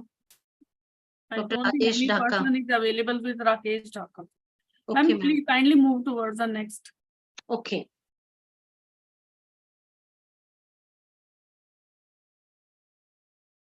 Our next presenter is Dr. Babulal Bunkar, Principal Tagore Shikshak Prashikshan Sansthan, Kuchaman, Rajasthan. And he'll be presenting on नई शिक्षा नीति 2020 में ई लर्निंग की ओर भारत के बढ़ते कदम। This is the special bilingual technical session for the paper presenters. तो हिंदी माध्यम से भी जो अपनी बात रखना चाहते हैं उन्हें इसमें शामिल किया गया है। डॉक्टर बाबूलाल बुनकर, आपका स्वागत है। आप अपना पत्र वाचन प्रस्तुत कर सकते हैं। जी मैम, मेरा शोध पत्र का नई शिक्षा नीति 2020 में ई लर्निंग की ओर भारत के बढ़ते कदम। सारांशतः मैं कहूंगा कि नई शिक्षा नीति में आने वाली पीढ़ी के लिए कई अवसरों के द्वार खोल दिए गए हैं। भाषा के साथ साथ रोजगार, आत्मनिर्भरता और ज्ञान विज्ञान के क्षेत्र को एक नई दिशा प्रदान करने के उद्देश्य से लाई गई यह शिक्षा नीति कई मायनों में महत्वपूर्ण है। ज्ञान के परिदृश्य के संदर्भ में लिखा गया है कि ज्ञान के परिदृश्य में पूरा विश्व तेजी से परिवर्तन के दौर से गुजर रहा है। बिग डेटा, मशीन लर्निंग, तकनीकी आर्टिफिशियल इंटेलिजेंस जैसे क्षेत्र में हो रहे बहुत से वैज्ञानिक एवं तकनीकी विकास के चलते एक और विश्व भर में अकुशल कामगार की जगह मशीनें काम करने लगेंगी और दूसरी ओर डेटा साइंस व गणित के क्षेत्र में ऐसे कुशल कामगारों की जरूरत की ओर मांग बढ़ेगी जो विज्ञान, समाज विज्ञान और मानविकी के विविध विषयों में योग्यता रखते हों। वर्तमान परिप्रेक्ष्य में संपूर्ण विश्व आज जब एक और संकट से जूझ रहा है, वहीं दूसरी ओर पढ़ाने वाले सतत शिक्षा धीरे करते रहे हैं। इस समस्या से निजात पाने के लिए ऑनलाइन शिक्षण प्रणाली बहुत ही मजबूत कड़ी के रूप में सामान्य जन से धीरे धीरे जुड़ती जा रही है। देश की कई संस्थाएं जैसे मानव संसाधन विकास मंत्रालय, यूजीसी आदि ने ऑनलाइन शिक्षण पद्धति को और मजबूत बनाने की दिशा में कार्य किया है। नई शिक्षा नीति 2020 में ऑनलाइन शिक्षण पद्धति को और इसके लिए नई तकनीकी के विकास पर अत्यधिक जोर दिया गया है। नई शिक्षा नीति 2020 के पॉइंट 24 के शीर्षक ऑनलाइन और डिजिटल शिक्षा प्रौद्योगिकी का न्याय सम्मत उपयोग सुनिश्चित करना में ऑनलाइन शिक्षण सामग्री के साथ साथ पायलट अध्ययन, डिजिटल इंफ्रास्ट्रक्चर, ऑनलाइन शिक्षण मंच और उपकरण, डिजिटल अंतर को कम करने का प्रयास किया गया है। वर्चुअल लैब की स्थापना आदि को प्रमुखता से वर्तमान परिप्रेक्ष्य में स्थान दिया गया है। मैकाले और चार्ल्स वुड की जो शिक्षा नीति के बारे में माधव केलकर लिखते हैं कि 1835 में लॉर्ड मैकाले ने भारत में शिक्षा को लेकर ब्रिटिश नीतियों को स्पष्ट रूप से व्यक्त किया है और तभी से भारत में शिक्षा का एक ढांचा खड़ा करने की कोशिश भी तेजी से हो गई है। 1854 में चार्ल्स वुड ने भारत में शिक्षा की समीक्षा करते हुए पब्लिक एजुकेशन के विस्तार के लिए कुछ अनुशंसाएं की थी, जिनमें से प्रमुख थी प्रत्येक प्रांत में शिक्षा विभाग का सृजन करना, लंदन विश्वविद्यालय की तर्ज पर बंबई, मद्रास, कलकत्ता में विश्वविद्यालयों की स्थापनाएं करना, हर जिले में कम से कम एक सरकारी विद्यालय खोला जाए, मान्यता प्राप्त शालाओं को अनुदान दिया जाए, शिक्षकों के प्रशिक्षण की व्यवस्था की जाए। इस प्रकार का इनकी प्रमुख अनुशंसाएं थी। भारत सरकार ने नई शिक्षा नीति 2020 के माध्यम से कई महत्वपूर्ण परिवर्तन किए जो मैकाले की दृष्टि को चुनौती देती हुई प्रतीत हुई है। जैसे जूम के माध्यम से अभी आप और हम सब ये कॉन्फ्रेंस का आयोजन कर रहे हैं। गूगल मीट के माध्यम से अपन करते हैं, स्काइप है, व्हाट्सएप है, यूट्यूब लेक्चर सीरीज के माध्यम से इस दौरान छात्रों ने ज्ञान सिंधु की ओर कदम बढ़ाया है अपना। कोरोना महामारी के लॉकडाउन के दौरान सबसे ज्यादा महत्वपूर्ण साबित हुई है, जिसमें ऑनलाइन शिक्षण पद्धति का अत्यधिक विकास हुआ है। प्रतिदिन ऑनलाइन शिक्षण के तरीकों में परिवर्तन एवं नई नई तकनीकियों का विकास हो रहा है और हम कह सकते हैं कि आवश्यकता ही आविष्कार की जननी है। जब तक समस्याएं हमारे सामने नहीं आएंगी तब तक किसी नई प्रणाली का विकास नहीं किया जा सकता। तो समस्याओं का आना भी जरूरी है। इसीलिए समस्या हमारे सामने कोविड की अभी समस्याएं आई, उनकी समस्याओं को देखते हुए प्रत्येक शिक्षण संस्थान में ऑनलाइन शिक्षण प्रणाली को या ई लर्निंग को अधिक बढ़ावा मिला। प्राकृतिक आपदा और महामारी की समस्या को दरकिनार करते हुए अध्ययन अध्यापन का सिलसिला निरंतर चलता रहा है। लोगों के सामने समस्याएं आई, लेकिन इसी बहाने एक अच्छा अभ्यास भी हुआ और आने वाले समय में विद्यार्थी इन तकनीकियों से आसानी से होकर के गुजर सकते हैं। मैं कह सकता हूं कि वर्ष 2014 में मई में जब नई सरकार बनी थी, तब सरकार ने डिजिटल इंडिया की तरफ कदम बढ़ाने के लिए देशवासियों को प्रेरित किया गया था। सरकार की दूरदर्शिता इस कठिन समय में काफी सकारात्मक सिद्ध हुई है। इस विषम परिस्थितियों में डिजिटल इंडिया की अवधारणा ने देश के लोगों का काफी सहयोग किया, जैसे ई पाठशाला, स्वयं, मूक आदि की स्थापना कर मानव संसाधन विकास मंत्रालय भारत सरकार द्वारा पहले ही की गई थी। शायद उस वक्त मंत्रालय को यह आभास नहीं था कि आगे चलकर कोरोना महामारी या कोविड-19 एवं लॉकडाउन की स्थिति में उनके एडवांस में किए गए कार्य ये मील के पत्थर साबित होंगे। E Pathshala, please try to conclude. Sir please try to conclude. जी मैम, जी लास्ट ही चल रहा है मैम। ई पाठशाला, शैक्षणिक योजना, राष्ट्रीय शैक्षिक अनुसंधान प्रशिक्षण परिषद एनसीईआरटी द्वारा जो मुख्य रूप से विद्यालयी शिक्षा में गुणात्मक सुधार लाने के लिए नीतियों और कार्यक्रमों के विषय में केंद्रीय तथा राज्य सरकारों की सहायता एवं सलाह देती है, इसके द्वारा संचालित की जाती है। इस पोर्टल में एनसीईआरटी की पुस्तकें भी उपलब्ध है। देश विदेश के छात्र इन पुस्तकों को अपने कंप्यूटर अथवा स्मार्ट एवं एंड्रॉइड फोन के माध्यम से भी पढ़ सकते हैं। इसमें ऑडियो और वीडियो की भी सुविधा होती है। डिजिटल शिक्षण के युग में यह महत्वपूर्ण भूमिका निभा रही है। ठीक इसी तरह एक और योजना है दीक्षा, जिसका संचालन भी मानव संसाधन विकास मंत्रालय के अंतर्गत किया जाता है। अंत में मैं निष्कर्ष के रूप में कहना चाहूंगा कि समाज में ऑनलाइन शिक्षण या ई लर्निंग का क्रेज धीरे धीरे बढ़ता जा रहा है। लॉकडाउन के दौरान आरंभ हुई ऑनलाइन शिक्षण व्यवस्था या ई लर्निंग अब भारत सरकार द्वारा जारी नई शिक्षा नीति 2020 का एक महत्वपूर्ण भाग हो गया है।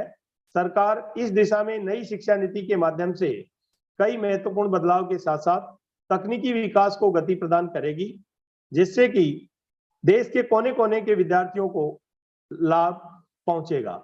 सम्यक विकास के उद्देश्य से लाई गई यह शिक्षा नीति मैकाले द्वारा प्रारंभ मानसिक गुलामी को पूर्ण रूप से समाप्त करने का यह शिक्षा नीति प्रयास करेगी। Thank you ma'am. Thank you, धन्यवाद डॉक्टर बाबूलाल बुनकर सर। इसके बाद अगले पत्रवाचन के लिए मैं आमंत्रित करती हूँ Ravikant Varma, research scholar, Galgotia university, greater Noida, Uttar Pradesh. और इनका जो पेपर प्रेजेंटेशन है उसका टॉपिक है effects of causal attribution on digital transformation learning in the senior secondary school sector.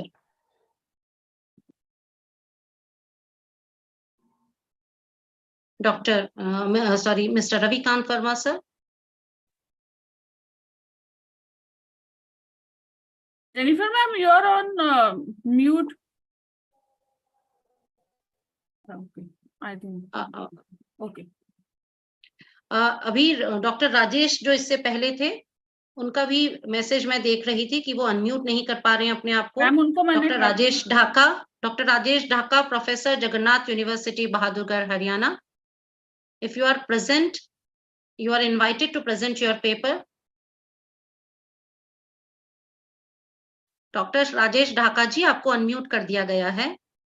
हाँ जी, इनके पेपर का टॉपिक है भारत में कोविड-19 लॉकडाउन के दौरान ऑनलाइन शिक्षा प्रणाली के लाभ और चुनौतियां।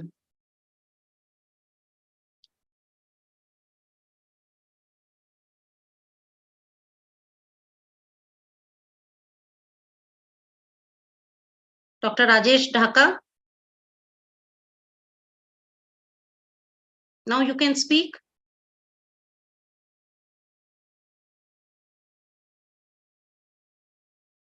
Rajesh, he is entered with the Rajesh or Rajesh Kumar. Please write in the chat box. Write in the chat box. You have entered by which name? Because ma'am ये बहुत problem हो जाती है. It's a big problem. The participants. I announce that the participant please enter with your name. Please enter with your name. Your screen name What is your screen name, Dr. Rajesh Dhaka ji? What is your screen name? Please tell us. Please type in the chat box so that you can be allowed to speak and open your video. Rajesh, Only it is Rajesh. written, ma'am. Rajesh, only Okay, ma'am. Rajesh. Okay, Yeah. ma'am. Give me a minute. Yeah, sure, ma'am. इस बीच आशा Sharma ji, Yes, आपका you नाम can, है जो add हो गया है. Rajesh Dhaka ji, you can unmute yourself. Now you are a co-host. Yes. Good morning, everyone. Who is? Ma'am मेरी आवाज आप तक पहुंच रही है? No, राजेश ढाका जी. हाँ जी ma'am, I am Rajesh Dhaka. Okay. Yeah, Good sure. morning, everyone. Please open your video so we can see you. Yes, ma'am. Yeah, thank you so much. Ma'am मेरा हिंदी मीडियम की है, मैंने पीपीटी आपके पास भेजी हुई. No, वही ma'am. प्रॉब्लम है कि नहीं? Yes, ma'am. मैम आप अपनी तरफ से चलाने का प्रयास कीजिए. यहाँ सिस्टम में हिंदी वाली नहीं चल पा रही है मैम. मैम मेरे फोन में भी यही प्रॉब्लम आई क्योंकि मैंने जैसे प्रति 10 फोन ma'am, you में can किया तो continue फोन with में your- कोई you बात can- नहीं, आप you can- बोलिए. या You can continue with your oral presentation. Yes, sir, yes. Ma'am मेरा टॉपिक है भारत में कोविड-19 के दौरान, लॉकडाउन के दौरान जो समस्याओं का हमने सामना किया था, जैसे कुछ उसके जो आई चुनौतियां सामने आई या उसके लाभ, उनको बताना.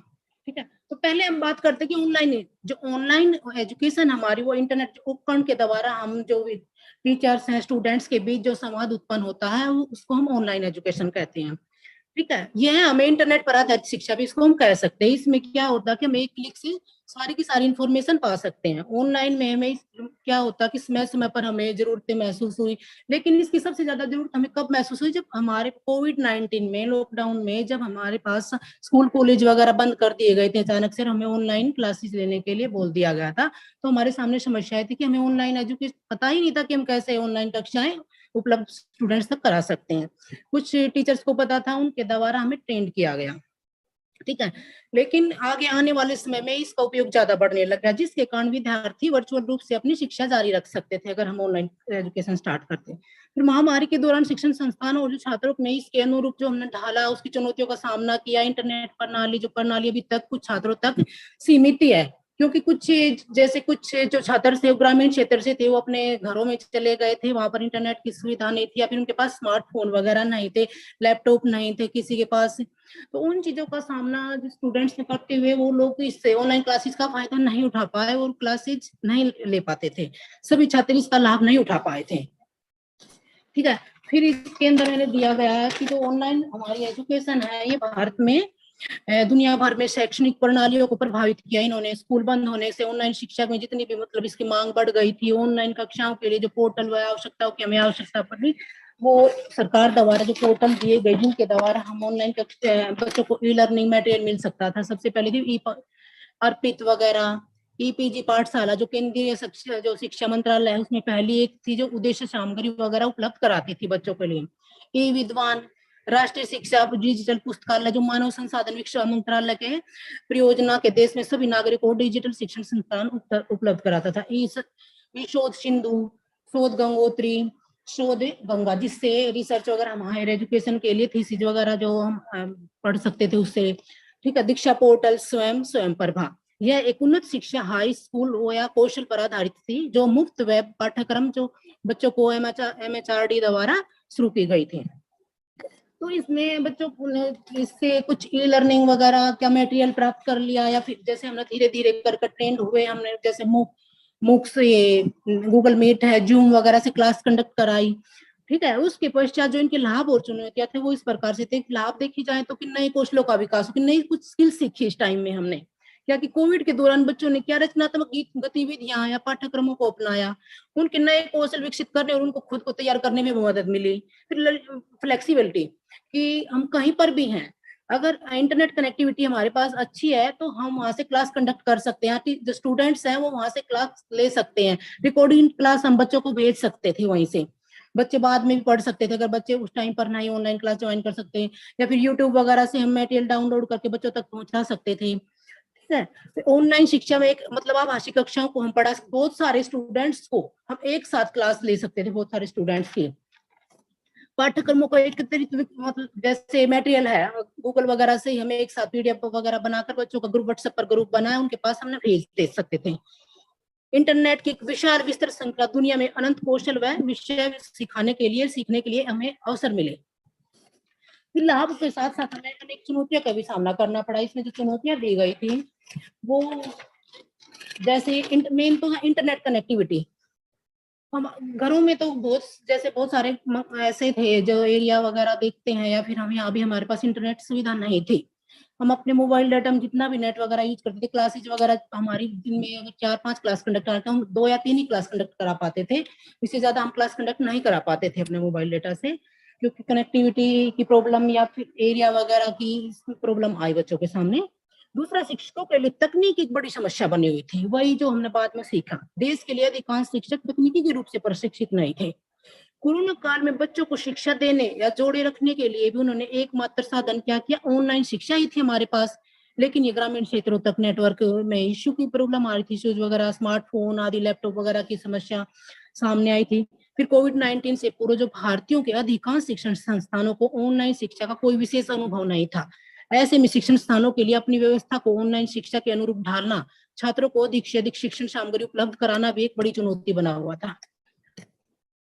फिर इसमें एक ये है कि जैसे गांव वगैरह के लोग थे जो जिनमें ये मैं पहले ही बता चुकी कि नेटवर्किंग प्रॉब्लम वहां पर बहुत ज्यादा थी। इसमें जिसने भी मतलब जैसे हमने लैपटॉप वगैरह की या स्मार्टफोन वगैरह की बच्चों मैम को please try to conclude. Yes ma'am, yes. हम इसमें यही कह सकते हैं कि बच्चों को अधिक से अधिक इस एरिया में जैसे क्लासेज वगैरह की प्रॉब्लम्स आती है, कनेक्टिविटी का देखना चाहिए कि हमें इंटरनेट कनेक्टिविटी है या नहीं है, बच्चों के पास स्मार्टफोन या लैपटॉप वगैरह की सुविधा है या नहीं है। इन चीजों को देख के हम उन चीजों को तभी हम ऑनलाइन क्लासेज कंडक्ट करा सकते हैं। Okay ma'am, thank you. धन्यवाद doctor Rajesh. Any questions from the participants? Please write your questions in the chat box. They will be taken. Now I invite Ravikant Verma, research scholar, Galgotias University, Greater Noida, Uttar Pradesh, and he'll be speaking on effects of causal attribution on digital transformation learning in the senior secondary school sector. Ravikant Verma. Yes, ma'am.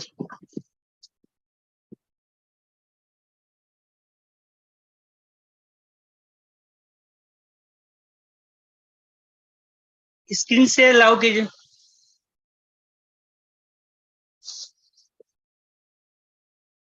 Ma'am allow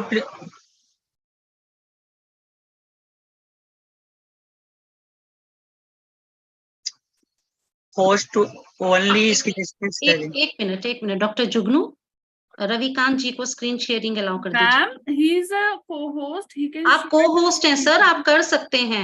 ma'am अपने आप ही जिनका turn आ रहा है उन सबको co-host बना रही हैं। जैसे ही आप को-होस्ट बन जाते हैं आप कर सकते हैं। मैम 2 आईडी दोनों को ज्वाइन नहीं है ma'am. Have you entered with 2 IDs? 2 IDs. Yes, Ravikant Verma. Then you have to tell us, no, that you have entered with 2 IDs. Okay. Dear participants, please do write everything in the chat box. Okay.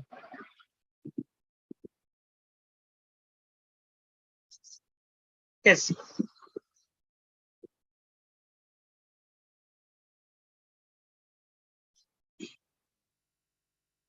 Yes.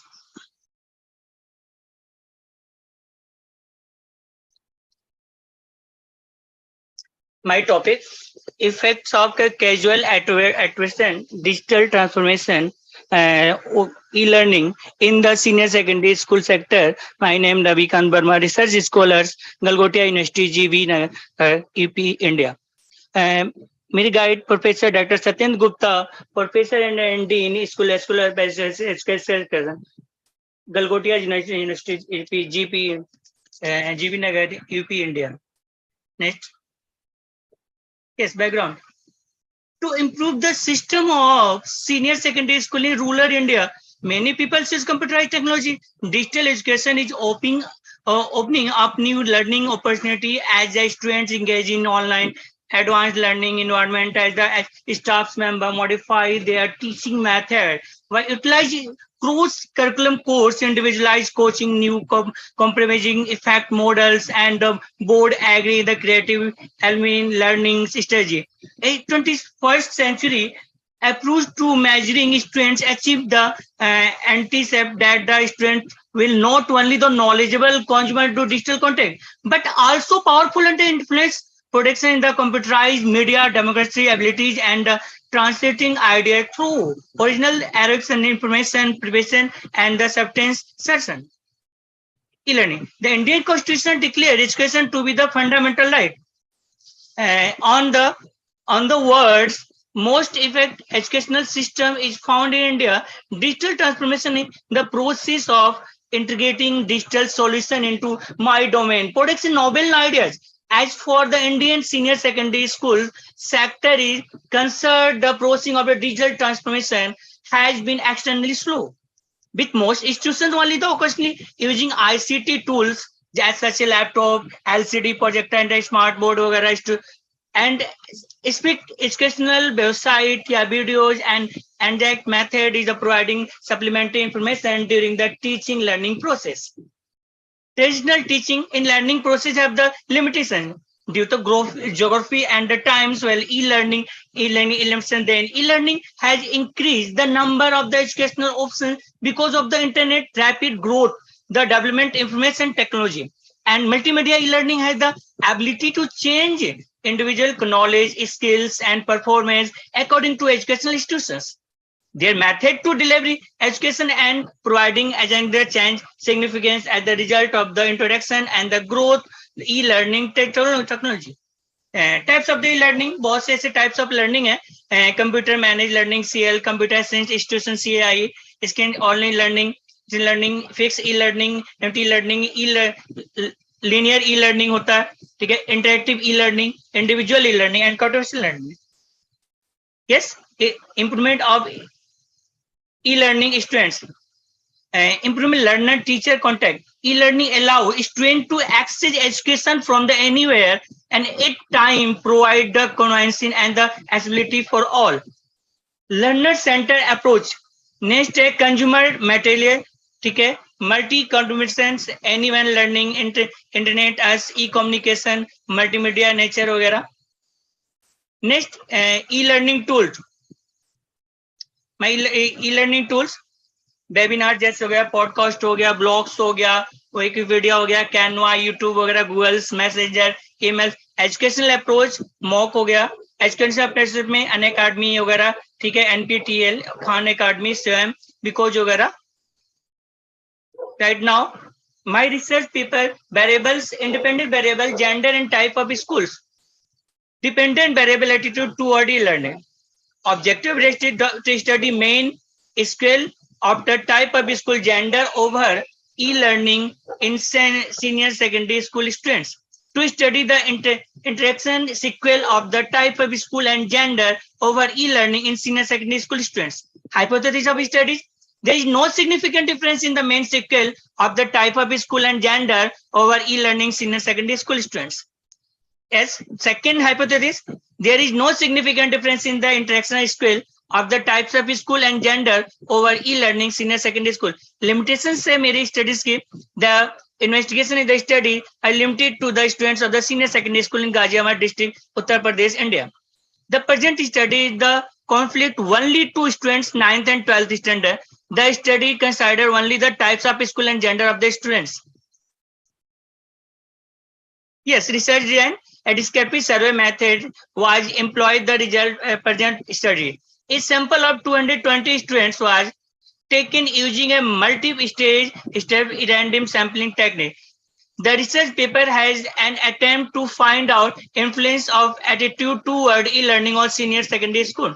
Self-made tools were used to measure to the attitude to e-learning of senior secondary school were used to collect the data.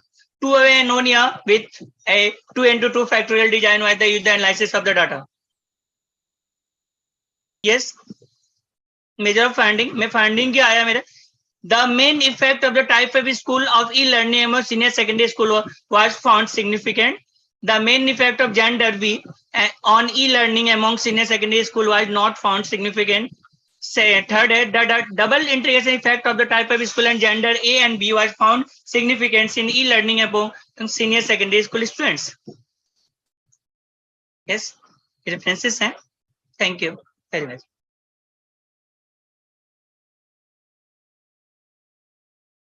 Thank you, Ravikant Verma, for your presentation. Yes, Any thank you. questions from the participants, please? So we will move forward, and I invite Sangeeta Singh, research scholar, Galgotias University, Greater Noida. Yes, ma'am. Yes, And she'll ma'am. be I'm speaking here. on the topic, influence of online learning on study habits of senior secondary school students. Okay, ma'am. I'm sharing my screen, ma'am. Here.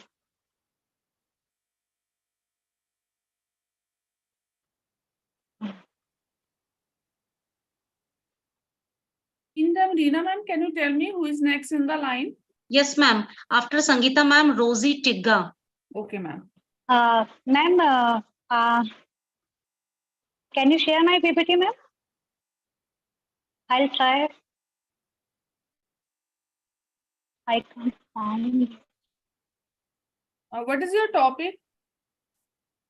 Ma'am, influence of online learning on study habit of senior secondary school students. Okay, wait a minute. I think I have a PPT. Okay, ma'am. I'll try. Is this your PPT? Yes, ma'am. Yes, ma'am. Okay, okay, you can continue with this.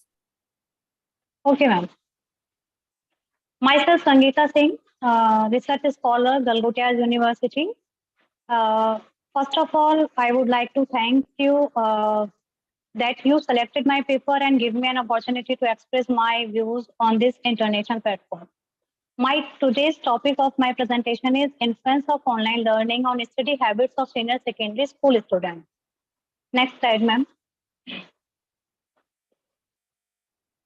Outline. Outline of this paper is, ma'am. Next. Previous slide, ma'am. Outline. Online learning has many benefits. It has also been seen that online learning has adversely affected the study habits of students. Study habits are the actions that a student engages in during the course of the learning process with the intention of enhancing their capacity to learn. In the presented paper, the influence of online learning on the study habits of senior secondary learners has been studied, and some important suggestions have been given to make to senior secondary students to overcome these side effects due to online learning and to make online learning better. Next slide, ma'am, please.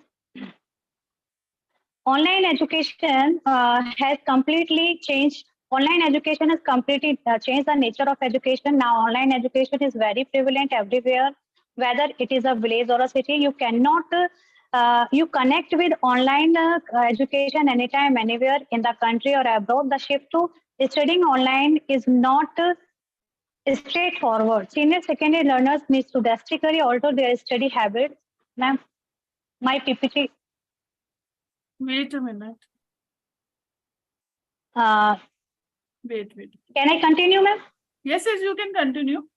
The shift to studying online is not straightforward. Senior secondary learners need to drastically alter their study habits in addition to their learning style, because it calls to for greater self-control, organization, and determination.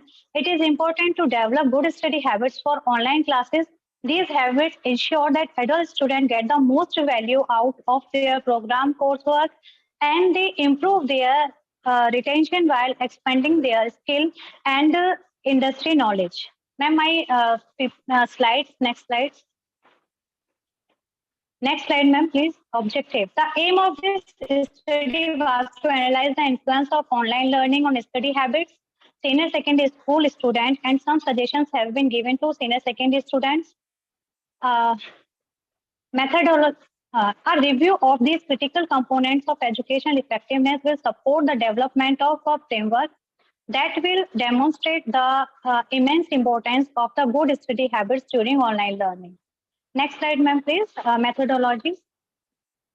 Presented paper is a meta synthesis of some scholarly articles and citations. Next slide, ma'am. Previous slide, ma'am, please. Findings. Yes, ma'am. In online learning, study habits of senior secondary has been found to possess direct effect on student learning. The hindrances that come with online learning also affect the studies of senior secondary students to a greater or lesser extent. Most of the students living in rural and remote areas still lack modern equipment as well as internet facilities, which are hindrance in their studies because technology is still far away from the reach of those students. And the next is reading and writing. These are essential components of productive study habits, including the brain, and if it is done on a regular basis, it will eventually turn into a habit for the reader and writer. In online learning, this quality always lacking due to the limitations. And the next is poor vocabulary. The habit of regular study inculcates a sense of discipline and increase the vocabulary of senior secondary students, which is developed by reading newspaper, books, magazines. But there is a lack of all these in online learning. Poor mental and physical health. Sitting in one place and listening to long lectures without any rest, poor connectivity, emotional immaturity, inappropriate learning environment, etc. develop a bad attitude towards online learning and adversely affect their mental and physical health. Next is lack of motivation. There is a lack of motivation in online learning. The majority of adults lack the drive to engage in class, and some even fall asleep during lecture or during free time in online classes. As a result, many of them get up just before class, grab their computers, and begin the day's classes from the comfort of their beds. Next, student personality. There is always a lack of time management in online classes. Classes continue at any time and anywhere, sometimes even till late at night and start Sangeeta, early in the please try morning. to conclude. Sangeeta, please try to Okay, ma'am. conclude. Okay. Next is inappropriate class environment and students' achievement also affected by online learning. Next slide, ma'am. Next slide, ma'am, please. Solution. Making the shift to online learning is online study is challenging. It requires a significant shift in study habits in addition to a change and appropriate by improving retention, broadening their skill set, and increasing their understanding of the field. Developing strong study habits for online classes with guarantee that senior secondary school students get the most out of their program's material. There are several productive study habits that can help senior secondary students focus on online classes, much like when they prepare for in-person session and reduce distraction, learn actively, create a routine, self-discipline, self-study, group study may help them to reduce ill effect of online learning. Next slide, ma'am, please. Next, in conclusion, in the last years, it has been seen that online learning adversely affects adults' basic study habits like concentration, self-study, note-making, time management, reading and writing skills, etc. At the secondary level, study habits directly affect the student's academic performance either negatively or positively. In conclusion, we can say that although online learning has adversely affected the study habits of senior secondary school students, however, if we take some precautions related to study habits while online learning, then student can overcome the ill effects of online learning on study habits to a great extent and take advantages of modern technology. Thank you so much. Thank you so much, Sangeeta, for your presentation. Due to time constraints, we'll be having the question answer session at the last. Now I invite Rosie Tidga, Assistant Professor, Department of Education, Saraswati College of Professional Studies, Ghaziabad, Uttar Pradesh. And her presentation is on issues and challenges of digital education. Rosie ma'am. एक minute, wait a minute, ma'am. Yes, ma'am. Sure, ma'am. Yes, Rosie ma'am, you can continue. Now you are a co-host. Ma'am, the screen is still shared. The Sangeeta Singh. Okay. Yeah, ma'am. Yeah. Okay, now it's okay, ma'am. Yes, ma'am. Okay, thank you so much, ma'am. Rosie ma'am. Yeah, she has started.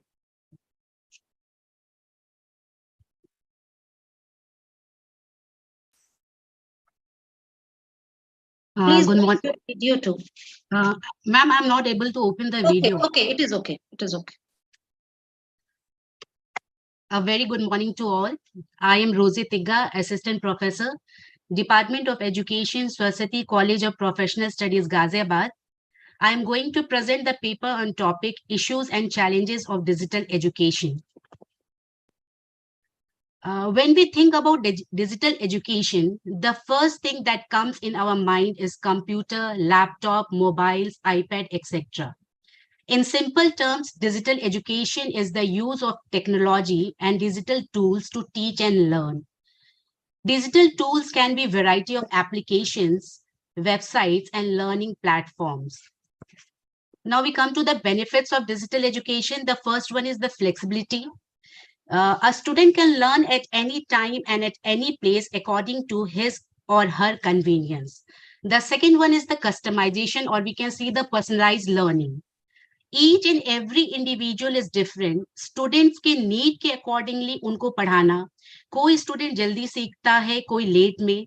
Digital education helps the student to learn at their own pace, focus on their areas of weakness, and access a variety of resources to support their learning. Third one is the cost saving. Digital education cost saving hai. We don't need infrastructure like school, buildings, textbook, and other study materials. Digital resources can be reused and shared. Now we come to the challenges. The first one is the digital gap. Digital gap, or we can say digital divide. The digital divide is the gap between those who have access to digital technology and those who do not have. अगर हम India की बात करें तो हमारे India में 3 वर्ग में डिवीजन किया गया है. Upper class, middle class और low class. Upper class और middle class they can afford the कि computer laptop खरीद सकते हैं, लेकिन low class it's very difficult for them to purchase any gadget. The digital divide is a serious problem because it can limit people's access to information, education, and employment opportunities. अगर हम factors की बात करते हैं तो 4 factors हैं जो matter करते हैं. पहला है income. People from low income families are less likely to have access to digital devices and internet service. दूसरा है location. People in rural areas are less likely to have access to high speed internet. Third is the education. जो कम पढ़े लिखे होते हैं, they don't have the knowledge of how to use digital technology effectively. And the fourth one is the age. Age also matters. Older adults are less likely to have the skills and knowledge to use digital technology effectively. Now we come to the solution. इसके क्या solutions हो सकते हैं? Government and organization can invest in internet infrastructure. This include providing subsidies for low-income families and building broadband infrastructure in rural areas. Donation of old devices to school and community centers can also be effective in bridging the gap. And the second challenge is the lack of teacher training. In India, most of the teachers are comfortable with the traditional teaching. They are not aware of the digital tools. Training programs should be provided to the teachers about the digital tools. The second one is the peer mentorship. हम teachers क्या कर सकते हैं, आपस में peer mentorship बना सकते हैं और एक दूसरे से सीख सकते हैं और सिखा सकते हैं. In our college we follow this. अगर हमें कुछ नहीं आता, वी डोंट फील हेजिटेट कि मुझे कुछ नहीं आता है, and we don't ask the other teacher, we go and ask them, we don't hesitate. Now the third one is the professional development. Teachers के लिए डिजिटल एजुकेशन से रिलेटेड वर्कशॉप और कॉन्फ्रेंस ऑर्गेनाइज कराने चाहिए. और जब थर्ड जो challenge है that is a course quality, course design ऐसा होना चाहिए डिजिटल एजुकेशन का कि स्टूडेंट एक्टिव रहे, they can engage themselves. The course design should be clear and well organised and the objective should be clear. The second step is instructor facilitation. जो digital education में instructor ऐसा होना चाहिए कि जो स्टूडेंट को engage कर सके, फीडबैक दे सके और स्टूडेंट को हमेशा सपोर्ट कर सके. Now we come to the third step, that is continuous improvement.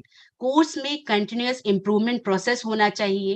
अगर स्टूडेंट किसी भी चीज में वीक है तो उस पर्टिकुलर एरिया को आइडेंटिफाई करके उसमें इम्प्रूवमेंट लाना. Now the fourth challenge is the learner motivation, the most important one. Learner motivation is a critical factor for success in digital education. Digital learning environment can be challenging. Student को खुद self motivated और independent learner बनना है.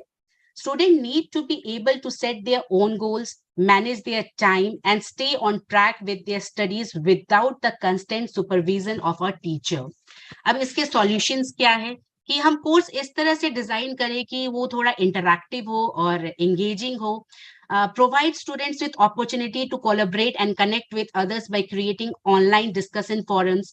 वो एक दूसरे से interact कर सके, group project कर सके, group discussion कर सके. और एक इसका और भी सॉल्यूशन है कि use gamification elements such as points, badges and leader boards can be used to make digital learning more engaging and motivating for student. जैसे हमने देखा है कि जब हम ऑनलाइन गेम खेलते हैं, मोबाइल में गेम खेलते हैं तो हमें पॉइंट्स मिलते हैं एंड वी गेट मोटिवेटेड. चलो अच्छा अभी ये पॉइंट मिला है तो हम और आगे खेलते हैं. तो हम एजुकेशन में भी उस तरह का पॉइंट्स बेसिस कर सकते हैं कि बच्चों ने ये प्रॉब्लम सॉल्व किया तो आगे जाके उनको और भी पॉइंट्स मिलेगा. Now we come to the distraction.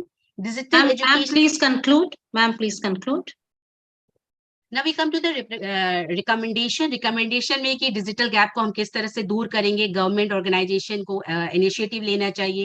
Teachers के लिए ट्रेनिंग प्रोग्राम होने चाहिए. कोर्स डिजाइन इफेक्टिव होना चाहिए. Now we come to the conclusion. Despite the challenges, digital education offers immense opportunity to improve access, flexibility, and interactivity in the learning process. By addressing the challenges and implementing effective solutions, we can create an inclusive and engaging digital learning environment. Thank you so much. Thank you, Rosie Tigga ma'am, for your presentation.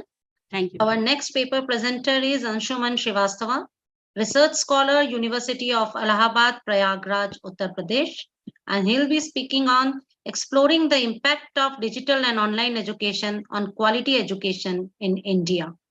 I would request the participants to be precise and concise in their presentations. Please repeat the name. Anshuman Srivastava. Okay, right. Yeah. After this, only two presentations are remaining. Anshuman, you can continue. Yes, ma'am. Yes, ma'am. Reena ma'am, please tell me.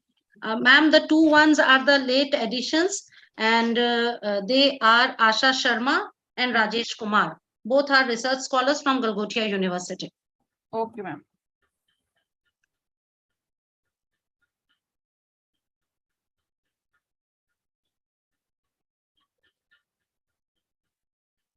One second, ma'am.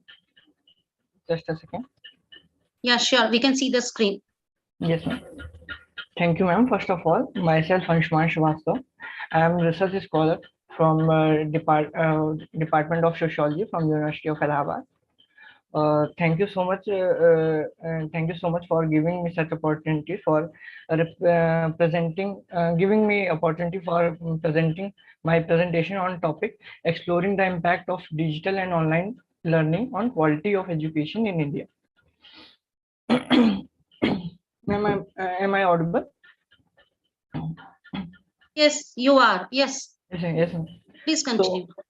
So here the aims and objectives. The aim of my paper or my topic is to critically analyze the impact of digital and online learning on education in India, to identify the challenges and opportunities associated with the digital and online learning in India, and to develop recommendations for policymakers and educators on how best leverage digital and online learning to improve quality of education in India. Okay, so the methodology I have used is mainly the secondary sources for my paper. So these are mainly government reports and policies, academic research studies, sociological research on education, and media reports and articles. These were the mainly methodologies which were used. Okay, so here is an overview of my presentation, what is going to be presented in this session. So first of all, I would be giving an overview on what is digital education, current status of education in India, advantages of digital learning, challenges of digital learning, government initiatives, government impact on quality education, impact of digital education on quality education, future of education in India, and recommendations. So here is the introduction. As we all know, after the COVID-19, the education system of India has been going through a transformation where we can say that we can see a rise in digital and online learning. And this presentation critically analyzes the impact of technology on quality education in India. So we can also say that after the NEP 2020, it also pushes the quality education in India and practical education, which is beneficial for the employment for our youth. So here is digital education. Digital education refers to the use of technology to enhance and facilitate learning experiences. This can include online courses, virtual classrooms, other digital tools that help students access educational content and communicate with instructors. So mainly digital education is what when we use online courses and we use online medium for education, that is known as digital education. We use particularly technology and computer for educating our children. So that is called as digital education. So current state of education in India. So we can say that historically, after NPTEL, which was the first digital education platform for engineering students, since then we have seen a lot of change in education in India. So online education in India mainly. So India has the world's largest education system, but it faces a lot of challenges, such as lack of access, low quality of education, outdated curriculum. We can say that there has been many reports published which had said that the youth of India is not employable because they are not getting particular quality of education which the market or the industry needs. So and digital and online learning have also potential to address these changes and revolutionize education in India. So we can say that NEP 2020 is also working ahead in the way forward for this aim also. So advantages of digital and online learning. Digital and online learning offers several advantages, such as personalized learning, flexibility, and accessibility. In personalized learning, we can say that each and every child has its own personal way to learn things, and he have certain paces for learning. And flexibility, we can say that a person will get chance how he wants to learn, at when time and where he wants to learn or particular courses. Accessibility, he can access in any place of the world, sitting at any place. I am sitting at Allahabad and someone is sitting at Galgotia University, and we are conferencing through a medium of online platforms. So we can say that it provides a great leverage of how we can communicate to each other and how we can enhance our knowledge with the help of technology. So they also provide opportunities for collaboration and interactive learning. Challenges of digital and online learning. Anshuman, please move to the last two slides and please conclude. Okay, yes, ma'am. Yes, Okay, I would like to fasten up my impacts on quality education. So we can say that digital and online learning have potential to improve quality education. So here we can say that there are various online platforms like SWAYAMS, MOOCs, and NPTEL, which are providing certificates, not only certificate for skilling individuals, but they are providing practical knowledge and experiences to the to youth for their employment and their for employment generation. So, these are the recommendations to ensure the successful success of digital and online learning in India. It is important to invest in infrastructure. Then we can say that in NEP 2020 has focused on spending more than 3 to 4% of the India's budget on education, on promoting adequate teacher training. We can say that the teachers training is not adequate as much as they should get for digital education. To promote research and development, for promoting research and development, government has initiated several platforms such as eShodh Ganga and Shodh Gangotri, which helps the research scholars to see what other scholars are doing and what they are pursuing for their research. So these are my recommendations. Okay. So at conclusion, we can say that online education learning and online learning have potential to revolutionize education in India and improve quality of education for all. However, it is important to address the challenges and ensure these technologies are used effectively and equitably. Okay. Thank you so much. So these are the references, and thank you so much. Thank you, Anshuman, for the presentation. Now I invite Asha Sharma, PhD scholar from School of Education, Galgotias University. Asha ji. Anshuman, stop sharing. Okay. Okay.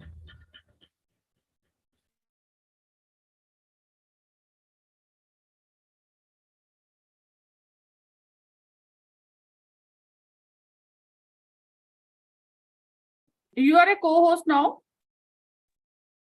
Okay, thank you so much, ma'am. Good afternoon, all the dignitaries present here, and thanks for allow me for present my presentation.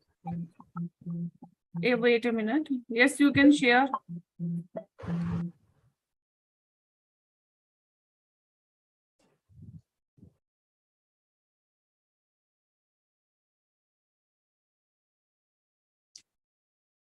Presentation topic is role and challenges of digital pedagogies in enhancing online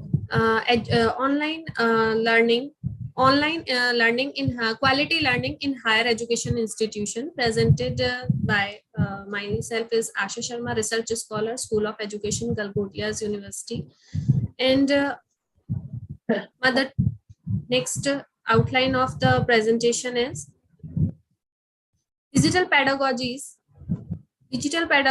becoming increasingly important and in higher education institution, as they offer a range of opportunities to enhance the quality of teaching and learning. Digital pedagogies involve the use of digital technologies to support teaching and learning, such as online learning, virtual classroom, interactive multimedia. This paper aims to provide insight into how digital pedagogies can enhance the quality of higher education while addressing the practical challenges that institution encounter during the implementation. By examining the evolving role of technologies in education, we can better prepare for the future of learning in higher education institution.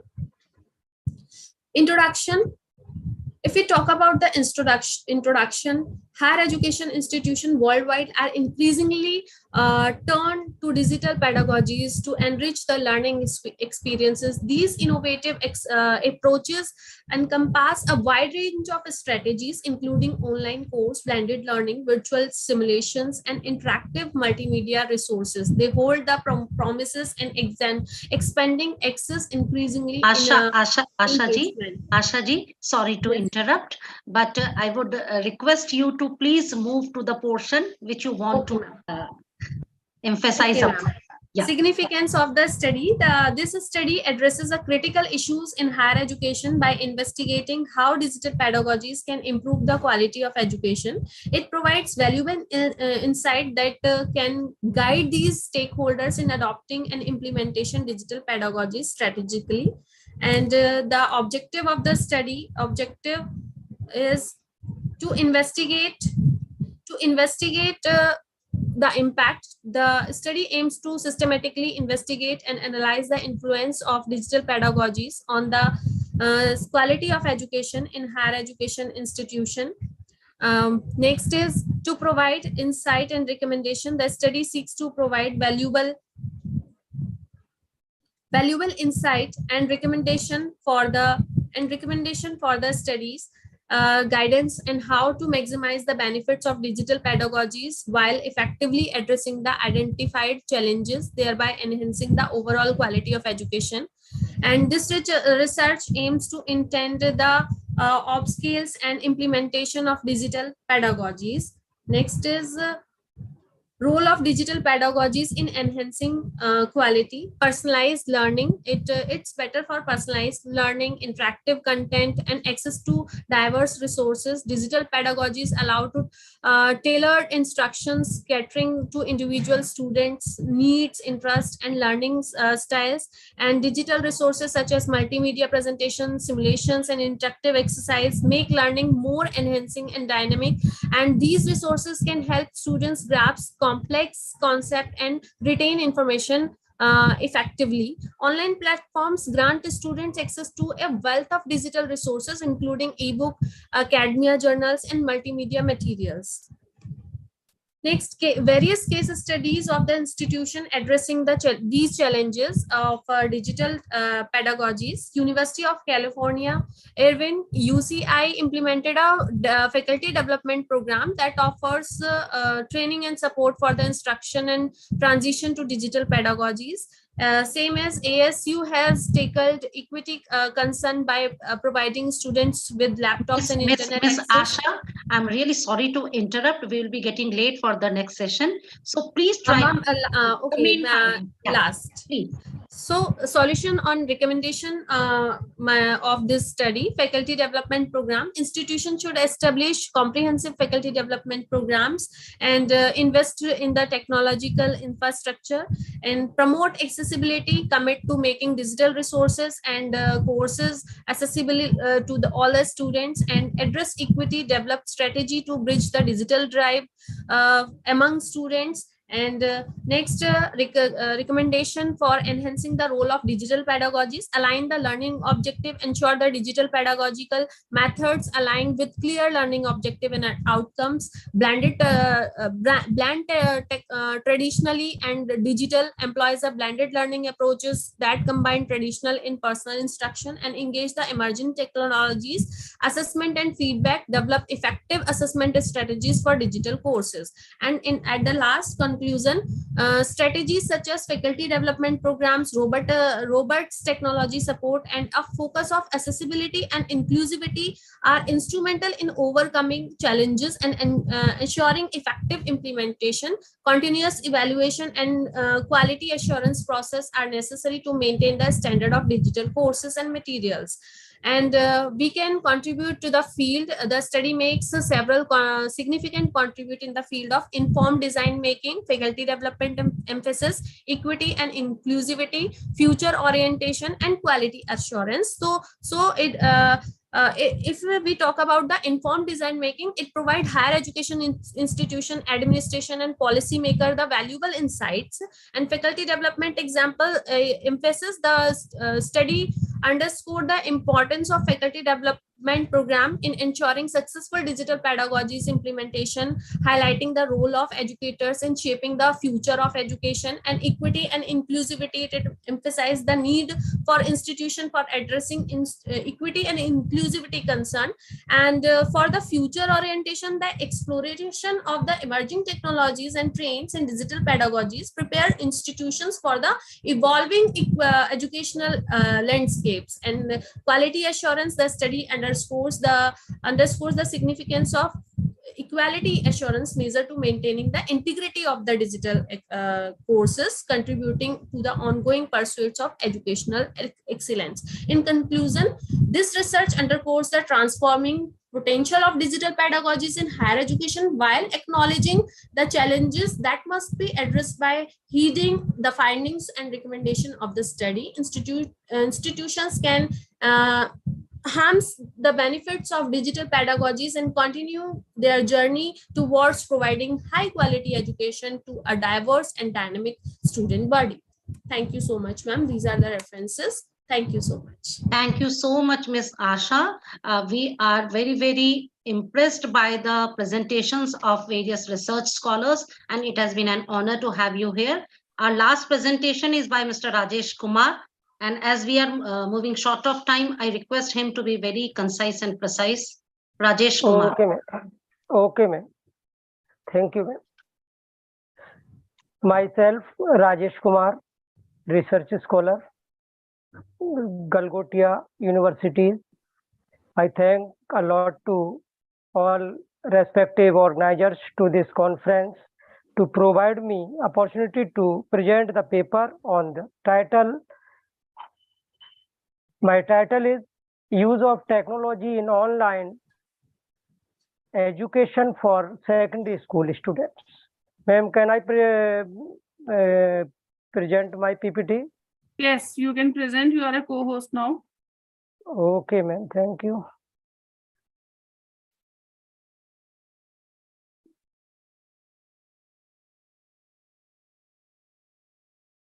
Rajesh ji, please try to Yes, move towards the recommendation solutions findings only. Okay, ma'am. Okay.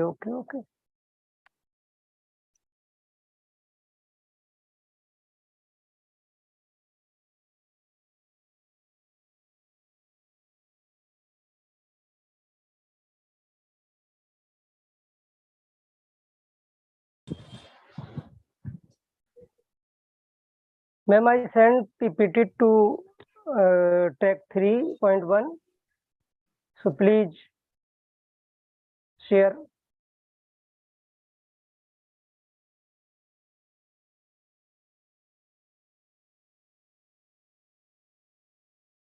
Sir, as it may take time, can you please present the conclusions, the findings? Okay, ma'am. At present, the better understanding of for learning is most important part to secondary school students. At present, the learning of secondary school students going on digital mode with the help of technology. We can't deny this fact. The present developed world connected the going forward through technology. Through technology, given education system arise innovative learning ideas. Technology provides innovative online learning to the secondary school students. Here we are discussing following are the main benefits of digital transformation in business. First, the efficiency of educational work improves. Second is enables large scale automation. And third, it reduces human errors in learning and remain cost effective for the learners. In today's time, digital transformation has become mandatory in the education system. To become successful, digital transformation is a multi-dimensional process that helps improve learning efficiency as well as create new experiences and add values to secondary school students in all organizations. Next is problem statement. Due to innovation of technology and developing different type of tools make education system online. Online education become a part of present education system. We can select my topic use of technology in online education for secondary school students. Technical education is the need of the present time to teach and learn at a faster pace. Online learning tools connect teacher and learners virtually and are intended to assist technology in education and secondary school students. Next, the imperative roles of technologies are promotes effective education system for secondary school students. Second is technology helps the secondary school students to learn much and better. Next, provide more online learning resources for the teachers and learners. Next, learning at own pace. Next, individual learning of opportunities. Next is more opportunities for online project-based learning. Next, methodological problem solving material for learners. Next is better understanding through graphics to secondary school students. Next, save time and money.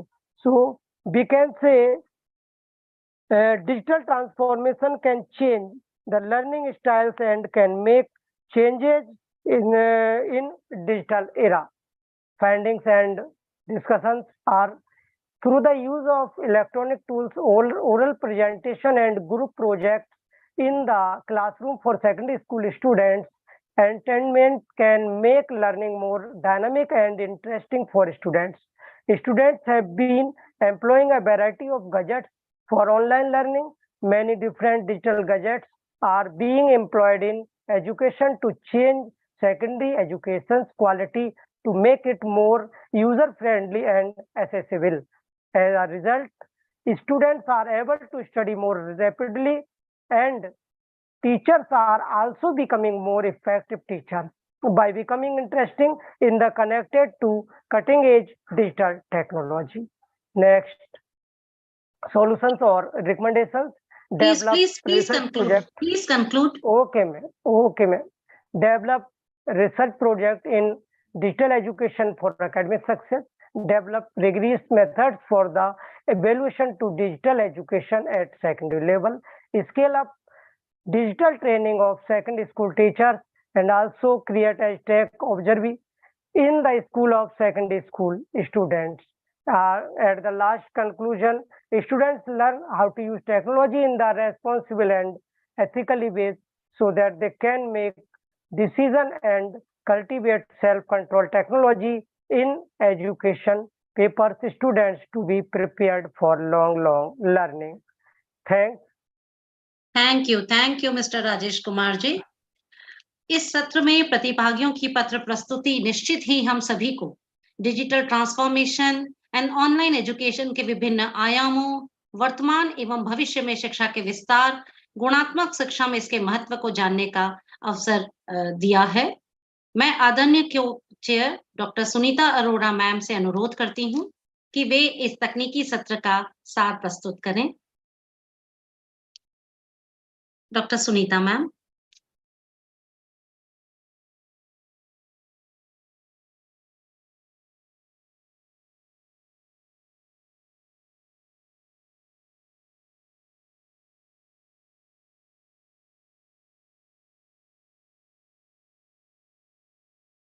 Sunita ma'am, you can unmute yourself. Sunita ma'am, you can unmute yourself. Hello.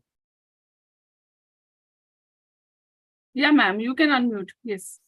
Actually, I was trying. वो हो नहीं रहा था unmute. Yeah. Yeah. Am I audible? Yes, audible clearly. Okay. Good afternoon to one and all. सबसे पहले मैं धन्यवाद देना चाहूंगी आप सभी की ऑर्गेनाइजिंग कमेटी को, doctor Sanjay sir, doctor Satyendra Gupta ji, doctor Tania Gupta ji and doctor Jugnu Khattar Bhatia, कि आप लोगों के इन सब टीम वर्क, सपोर्ट और प्रयास से बहुत अच्छे से ये ऑनलाइन इंटरनेशनल वर्कशॉप जो है सक्सेसफुली ऑर्गेनाइज हो पाई है. और उसके अलावा डॉक्टर रीना उनियाल जी, अभी हमारे साथ डॉक्टर अमित जी हैं, बाकी सभी पार्टिसिपेंट्स, सभी को कॉन्ग्रेचुलेट करना चाहूंगी कि आज हम सब जो है इस ऑनलाइन प्लेटफॉर्म का हिस्सा हैं. तो आज हमने बहुत सारी बातें की हैं, डिजिटल ट्रांसफॉर्मेशन की, डिजिटलाइजेशन की हम बात कर रहे हैं. बहुत सारे जो प्रेजेंटर्स थे अभी सबने अपनी बात रखी है, तो मैं उन सबके लिए मेरा एक मैसेज है छोटा सा कि जब भी हम कहीं कुछ भी प्रेजेंट कर रहे हैं तो हम अपनी बात को बहुत ही कंसाइज रखें. और इस तरीके से शायद मुझे लगता है हमें अपनी बात रखनी चाहिए कि जितने लोग सुन रहे हैं एटलीस्ट 10% लोगों को उससे 10% बेनिफिट एटलीस्ट होना चाहिए. तो हमने बहुत बातें की हैं डिजिटलाइजेशन और डिजिटल ट्रांसफॉर्मेशन की. अगर हम बात करें तो बहुत अच्छा एग्जाम्पल है हमारे सामने ये ऑनलाइन जो प्लेटफॉर्म हमें मिला है, ये ऑनलाइन जो इतनी बड़ी इंटरनेशनल कॉन्फ्रेंस जो ऑर्गेनाइज हुई है. तो ये सबसे जीता जागता जो है एग्जाम्पल है। और मैं देख रही थी, कल भी मैं इस कॉन्फ्रेंस का हिस्सा थी, कल भी मैंने सेशन ज्वाइन किए थे, तो आई हैव सीन कि वहां पर जो है कल इंडियन नॉलेज सिस्टम पे जब बात हो रही थी तो पार्टिसिपेंट्स काफी कम थे। लेकिन आज इस जो हमारा टॉपिक है, ये जो ट्रैक है, इसमें सबसे ज्यादा पार्टिसिपेंट्स मुझे दिखे। तो हमें मानना पड़ेगा कि ट्रांसफॉर्मेशन तो हुआ है और हो भी रहा है, डिजिटल इंडिया की तरफ हम जा रहे हैं। तो अभी बहुत सारे पार्टिसिपेंट्स ने बात की चैलेंजेस की, कि बहुत सारे चैलेंजेस हैं, ये हम लोग सब एक्सेप्ट करते हैं, मानते भी हैं कि चैलेंजेस तो हैं। जब भी हम कुछ नया करते हैं तो चैलेंजेस आते हैं, लेकिन ऐसी शायद कोई प्रॉब्लम नहीं बनी जिसका सॉल्यूशन ना हो, ऐसा कोई भी लॉक नहीं है जिसकी की नहीं है। एंड हमें जो है बीइंग अ टीचर, हमें सिर्फ सॉल्यूशंस पे बात करनी चाहिए, प्रॉब्लम्स पर नहीं। मैं ऐसा नहीं कह रही हूँ कि चैलेंजेस नहीं है, लेकिन मैं देखती हूँ कि बीइंग अ टीचर हम खुद भी मोटिवेटेड नहीं है। तो हमें सबसे पहले खुद को मोटिवेट होना है। इस ऑनलाइन जो हो रहा है, हम डिजिटल इंडिया की बात कर रहे हैं या ट्रांसफॉर्मेशन की बात कर रहे हैं, हमें इसको खुद को एक्सेप्ट करना होगा। हमारा खुद का जो एटीट्यूड है वो पॉजिटिव जब तक नहीं होगा तब तक हम बच्चों को मोटिवेट नहीं कर सकते हैं। अभी किसी पार्टिसिपेंट्स ने भी बताया था कि स्टूडेंट्स जो हैं मोटिवेट नहीं होते हैं उतने, लेकिन मुझे लगता है हम एक ऑफलाइन क्लास जितना ही बच्चों को मोटिवेट कर सकते हैं, ऑनलाइन क्लासरूम में भी अगर हमारे अंदर वो टैलेंट है। तो वो टैलेंट हमारे अंदर बहुत होना जरूरी है। हमारे पास बहुत सारे टूल्स हैं, ऑनलाइन टूल्स अवेलेबल्स हैं, जिनसे हम बच्चों का असेसमेंट भी कर सकते हैं, हम फीडबैक भी दे सकते हैं और सब्जेक्टिव ऑब्जेक्टिव बच्चों का इवैल्यूएशन भी कर सकते हैं। तो सब चीजें हैं ऑनलाइन प्लेटफॉर्म पर भी। जो मेन थिंग इज दैट कि हमें उसको एक्सेप्ट करना होगा। कैसे हम उसको एक्सेप्ट करते हैं? तो लास्ट में मैं इतना ही कहना चाहूंगी कि हम लोग सभी, we all are from different institution, different states, different region, but we all are sailing on the same boat. हम लोग सभी शायद एक ही कॉज के लिए कार्य कर रहे हैं। हमारे जो पर्पस हैं वो एक ही हैं कि देश का निर्माण करना, अपलिफ्टमेंट ऑफ सोसाइटी। क्योंकि किसी भी देश का जो निर्माण है वो कोई नेता या अभिनेता नहीं करता, बल्कि एक टीचर करता है। तो देश का जो निर्माण है वो हमारी कक्षाओं में हो रहा है। तो बीइंग अ टीचर, हमारा खुद का एटीट्यूड हमेशा पॉजिटिव होना चाहिए। We need to change our attitude towards digitalisation. With positive attitude we can also make a difference, तभी हम कुछ डिफरेंस ला पाएंगे। तो मैं इतना ही आज कहना चाहूंगी। Thank you so much. Over to you. Thank you, Dr. Sunita Arora, ma'am, for the presentation of summary and the suggestions you have given to the participants and especially the research scholars. We are indebted to you. Now, we eagerly wait the insights and reflections on the proceedings of this session. May I invite Dr. Amit Ahuja, sir, for your insightful closing remarks. Thank you doctor Nihal. First of all मैं ये बात करना चाहूँगा सभी से कि presentation जो भी हुई हमारे पार्टिसिपेंट्स ने की, what are the major takeaways of this session, यानी हमारी मेहनत का परिणाम क्या है कि हम क्या यहाँ से लेकर के जा रहे हैं। तो सबसे पहला जो इनपुट मैं देना चाहूँगा पार्टिसिपेंट्स को कि kindly don't read the paper, don't read the slides. Presentation skill थोड़े से लाइए अपने अंदर। स्लाइड हम देख लेंगे, हमें मिल भी जाएंगी, प्रेजेंटेशन स्किल रखिए। सो डोंट नरेट, तो काइंडली प्रेजेंट द पेपर। दूसरा जो मैं देख रहा था, दूसरा, am audible ma'am? Just confirm please. Yes, you are audible sir. हाँ, दूसरा मैं देख रहा था कि ज्यादातर हमारे यहाँ काम इंफॉर्मेटिव है या मेटा रिसर्च पे काम कर रहे हैं। जैसे अभी कहा गया कि इतने % लोग ये रिसर्च कर रहे हैं, वो इतना कर रहे हैं, ये रिसर्च नहीं मानी जाती। इंफॉर्मेटिव ये था कि आफ्टर कोविड भारत में क्या हुआ या पेंडेमिक में क्या हुआ, ये सब बातें हमारे यहाँ इंफॉर्मेटिव मानी जाती हैं। What is researchable in A concept, that is online education या डिजिटल ट्रांसफॉर्मेशन में रिसर्चेबल क्या है, हमें इस दिशा में भी थोड़ा काम करना होगा। सो मेटा रिसर्च के लिए मेरा सभी स्कॉलर से अनुरोध है कि वो थोड़ा इससे बचें। ये गूगल स्कॉलर या स्कोपस इंडेक्स पे, स्कोपस में लॉग इन करके हम पता लगा लेते हैं क्या ट्रेंड चल रहा है। What are your addition at your own end is a major thing. दूसरा भी जैसे इन्होंने बात की हमें देश का निर्माण करना है, तो इस दिशा में मैं यही बात कहना चाहूंगा कि मेन बात ये देखनी है कि what are the cognitive and non cognitive factors associated with online education, motivation is a non cognitive factor. क्या ऑनलाइन एजुकेशन हमारी थिंकिंग को रेस्ट्रिक्ट नहीं कर रही? जरा सी कोई बात होती है, प्रॉब्लम होती है, दौड़ते हैं हम गूगल के पीछे। स्कूल के स्टूडेंट से ही बात करो, दौड़ते हैं एकदम बाइजू, खान एकेडमी या राउज एकेडमी, या मैं कितने नाम ले डालूं। लोग तो आजकल इसको प्रमोट भी बहुत करते, टीचर्स भी इसको बहुत प्रमोट करते हैं कि बाइजू है, इस पे देखिए। ये नहीं है ऐसा। हमारा कॉग्निशन इनहिबिट हो गया है ऑनलाइन एजुकेशन की वजह से। तो मैं जब मेरा शुरू के रिमार्क से मैंने यही कहा था कि थोड़ा सावधानी की जरूरत है, हर चमकने वाली चीज सोना नहीं होती है, थोड़ा सा ध्यान भी रखना है हमें। डिजिटल डिपेंडेंस सिंड्रोम है, हमें इसका भी ध्यान रखना है। बैलेंस्ड आउटलुक के साथ हमें इसकी तरफ बढ़ना होगा कि हमारा काम भी हो जाए और हमारी पर्सनैलिटी डेवलपमेंट का रेस्ट्रिक्शन भी ना हो। सभी से अनुरोध है कि आगे से थोड़ा रिसर्चेबल और बनाए इस बात को। और सभी को एक बार हार्दिक शुभकामनाएं, बधाई, धन्यवाद कि उन्होंने इतने अच्छा सेशन यहाँ पर प्रेजेंट किया, ऑर्गेनाइज किया। Thank you very much. आपका हार्दिक धन्यवाद डॉक्टर अमित आहूजा सर। आपके संबोधन से हमें इस सत्र के परिप्रेक्ष्य एवं महत्व को जानने का अवसर प्राप्त हुआ।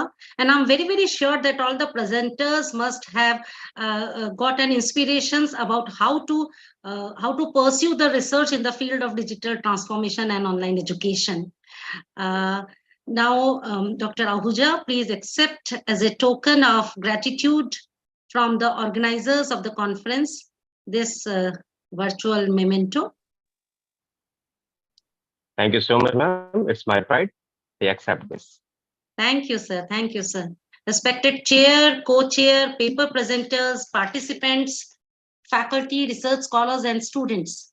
As we move to the end of this thoughtful and enlightening technical session at Ctpdcon-Era 2023, it is my pleasure to invite a distinguished individual among us to express our collective gratitude and appreciation for the valuable insights we have gained today.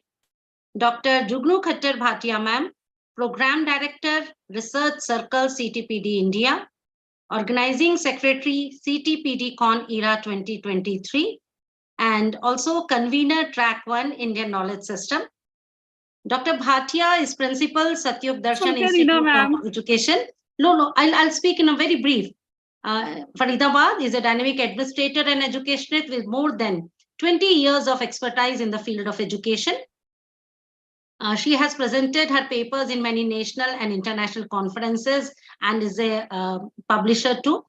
She is in the editorial board of various journals, national and international. Several research papers and book chapters are published by her. She is author of reference books and editor of various books. The main thing I would like to tell about Professor Jugnu is a perfect blend of energy, enthusiasm, and knowledge. She guides the students and leads the faculty team with vigor to achieve the educational goals. And she enjoys being with students and learning from their experiences. She is a good human in nature and a helping hand in any situation. And who can be a better person to say this, because the way she has helped me in during the whole session, handling the technical and all the problems by herself. Ma'am finds happiness in the growth of the students and the institutions. And may I invite Professor Dr. Jugnu Khattar Bhatia ma'am to please deliver the vote of thanks and expression of gratitude to the speakers and participants. Thank you so much, Reena ma'am, and thank you so much for warm welcome. And so it's my privilege, and I feel honored to get the opportunity to propose a vote of thanks on the behalf of the organizing committee of today's international conference on the educational reforms and advancements. So first of all, I would like to convey my deep regards to the chair of the session, Dr. Amit Ahuja ji. Please accept my deep regards towards this session. And I'm also thankful to the co-chair of the session, Dr. Sunita Arora ji, for your presence and your closing remarks, or we can say your conclusion.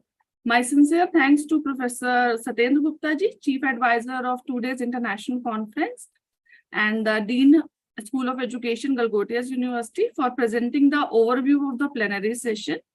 And I would like to thank the convener of this international conference, Dr. Sanjay Kumar ji, President CTPD India, for his constant help and guidance that radiated a source of energy within us.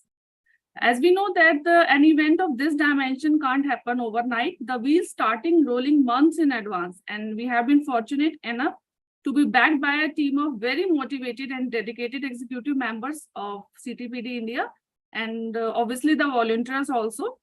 And then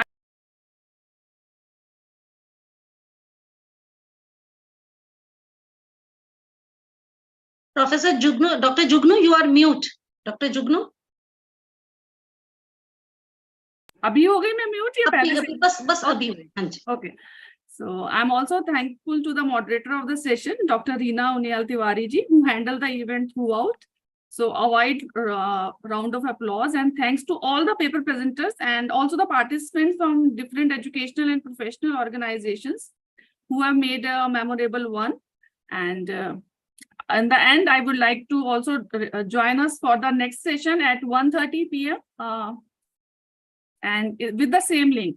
And I also request you to join us for the valedictory ceremony at 4:30 p.m. Indian Standard Time. And finally, once again, I would like to thank all the honorable delegates who blessed us with their presence. And I'm also very much thankful to all the executive members of CTPD India, our valued paper presenters, and the eminent official of our organizing and knowledge partners for being a significant part of this conference. Thank you so much. Thank you doctor Jugnu Khattar Bhatia ma'am. आप सभी से मेरा आग्रह है कि स्मृति स्वरूप समूह चित्र के लिए अपना कैमरा ऑन कर लें. सभी प्रतिभागी फीडबैक फॉर्म अवश्य भरें. धन्यवाद ज्ञापन एवं आभार के साथ ही इस तकनीकी सत्र का समापन होता है.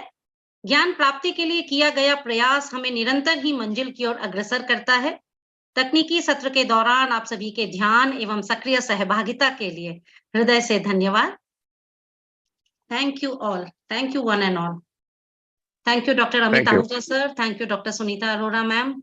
Satyendra Gupta sir. Thank you. Jugnu ma'am. Thank you everyone. Thank you so much for joining us. I request all the participants to kindly fill the feedback form before leaving the session. And again, we will be joining from the 1:30 p.m. in the next session. So I request you to kindly join at 1:30 p.m. and for the valedictory session, 4:30 p.m. Thank you so much.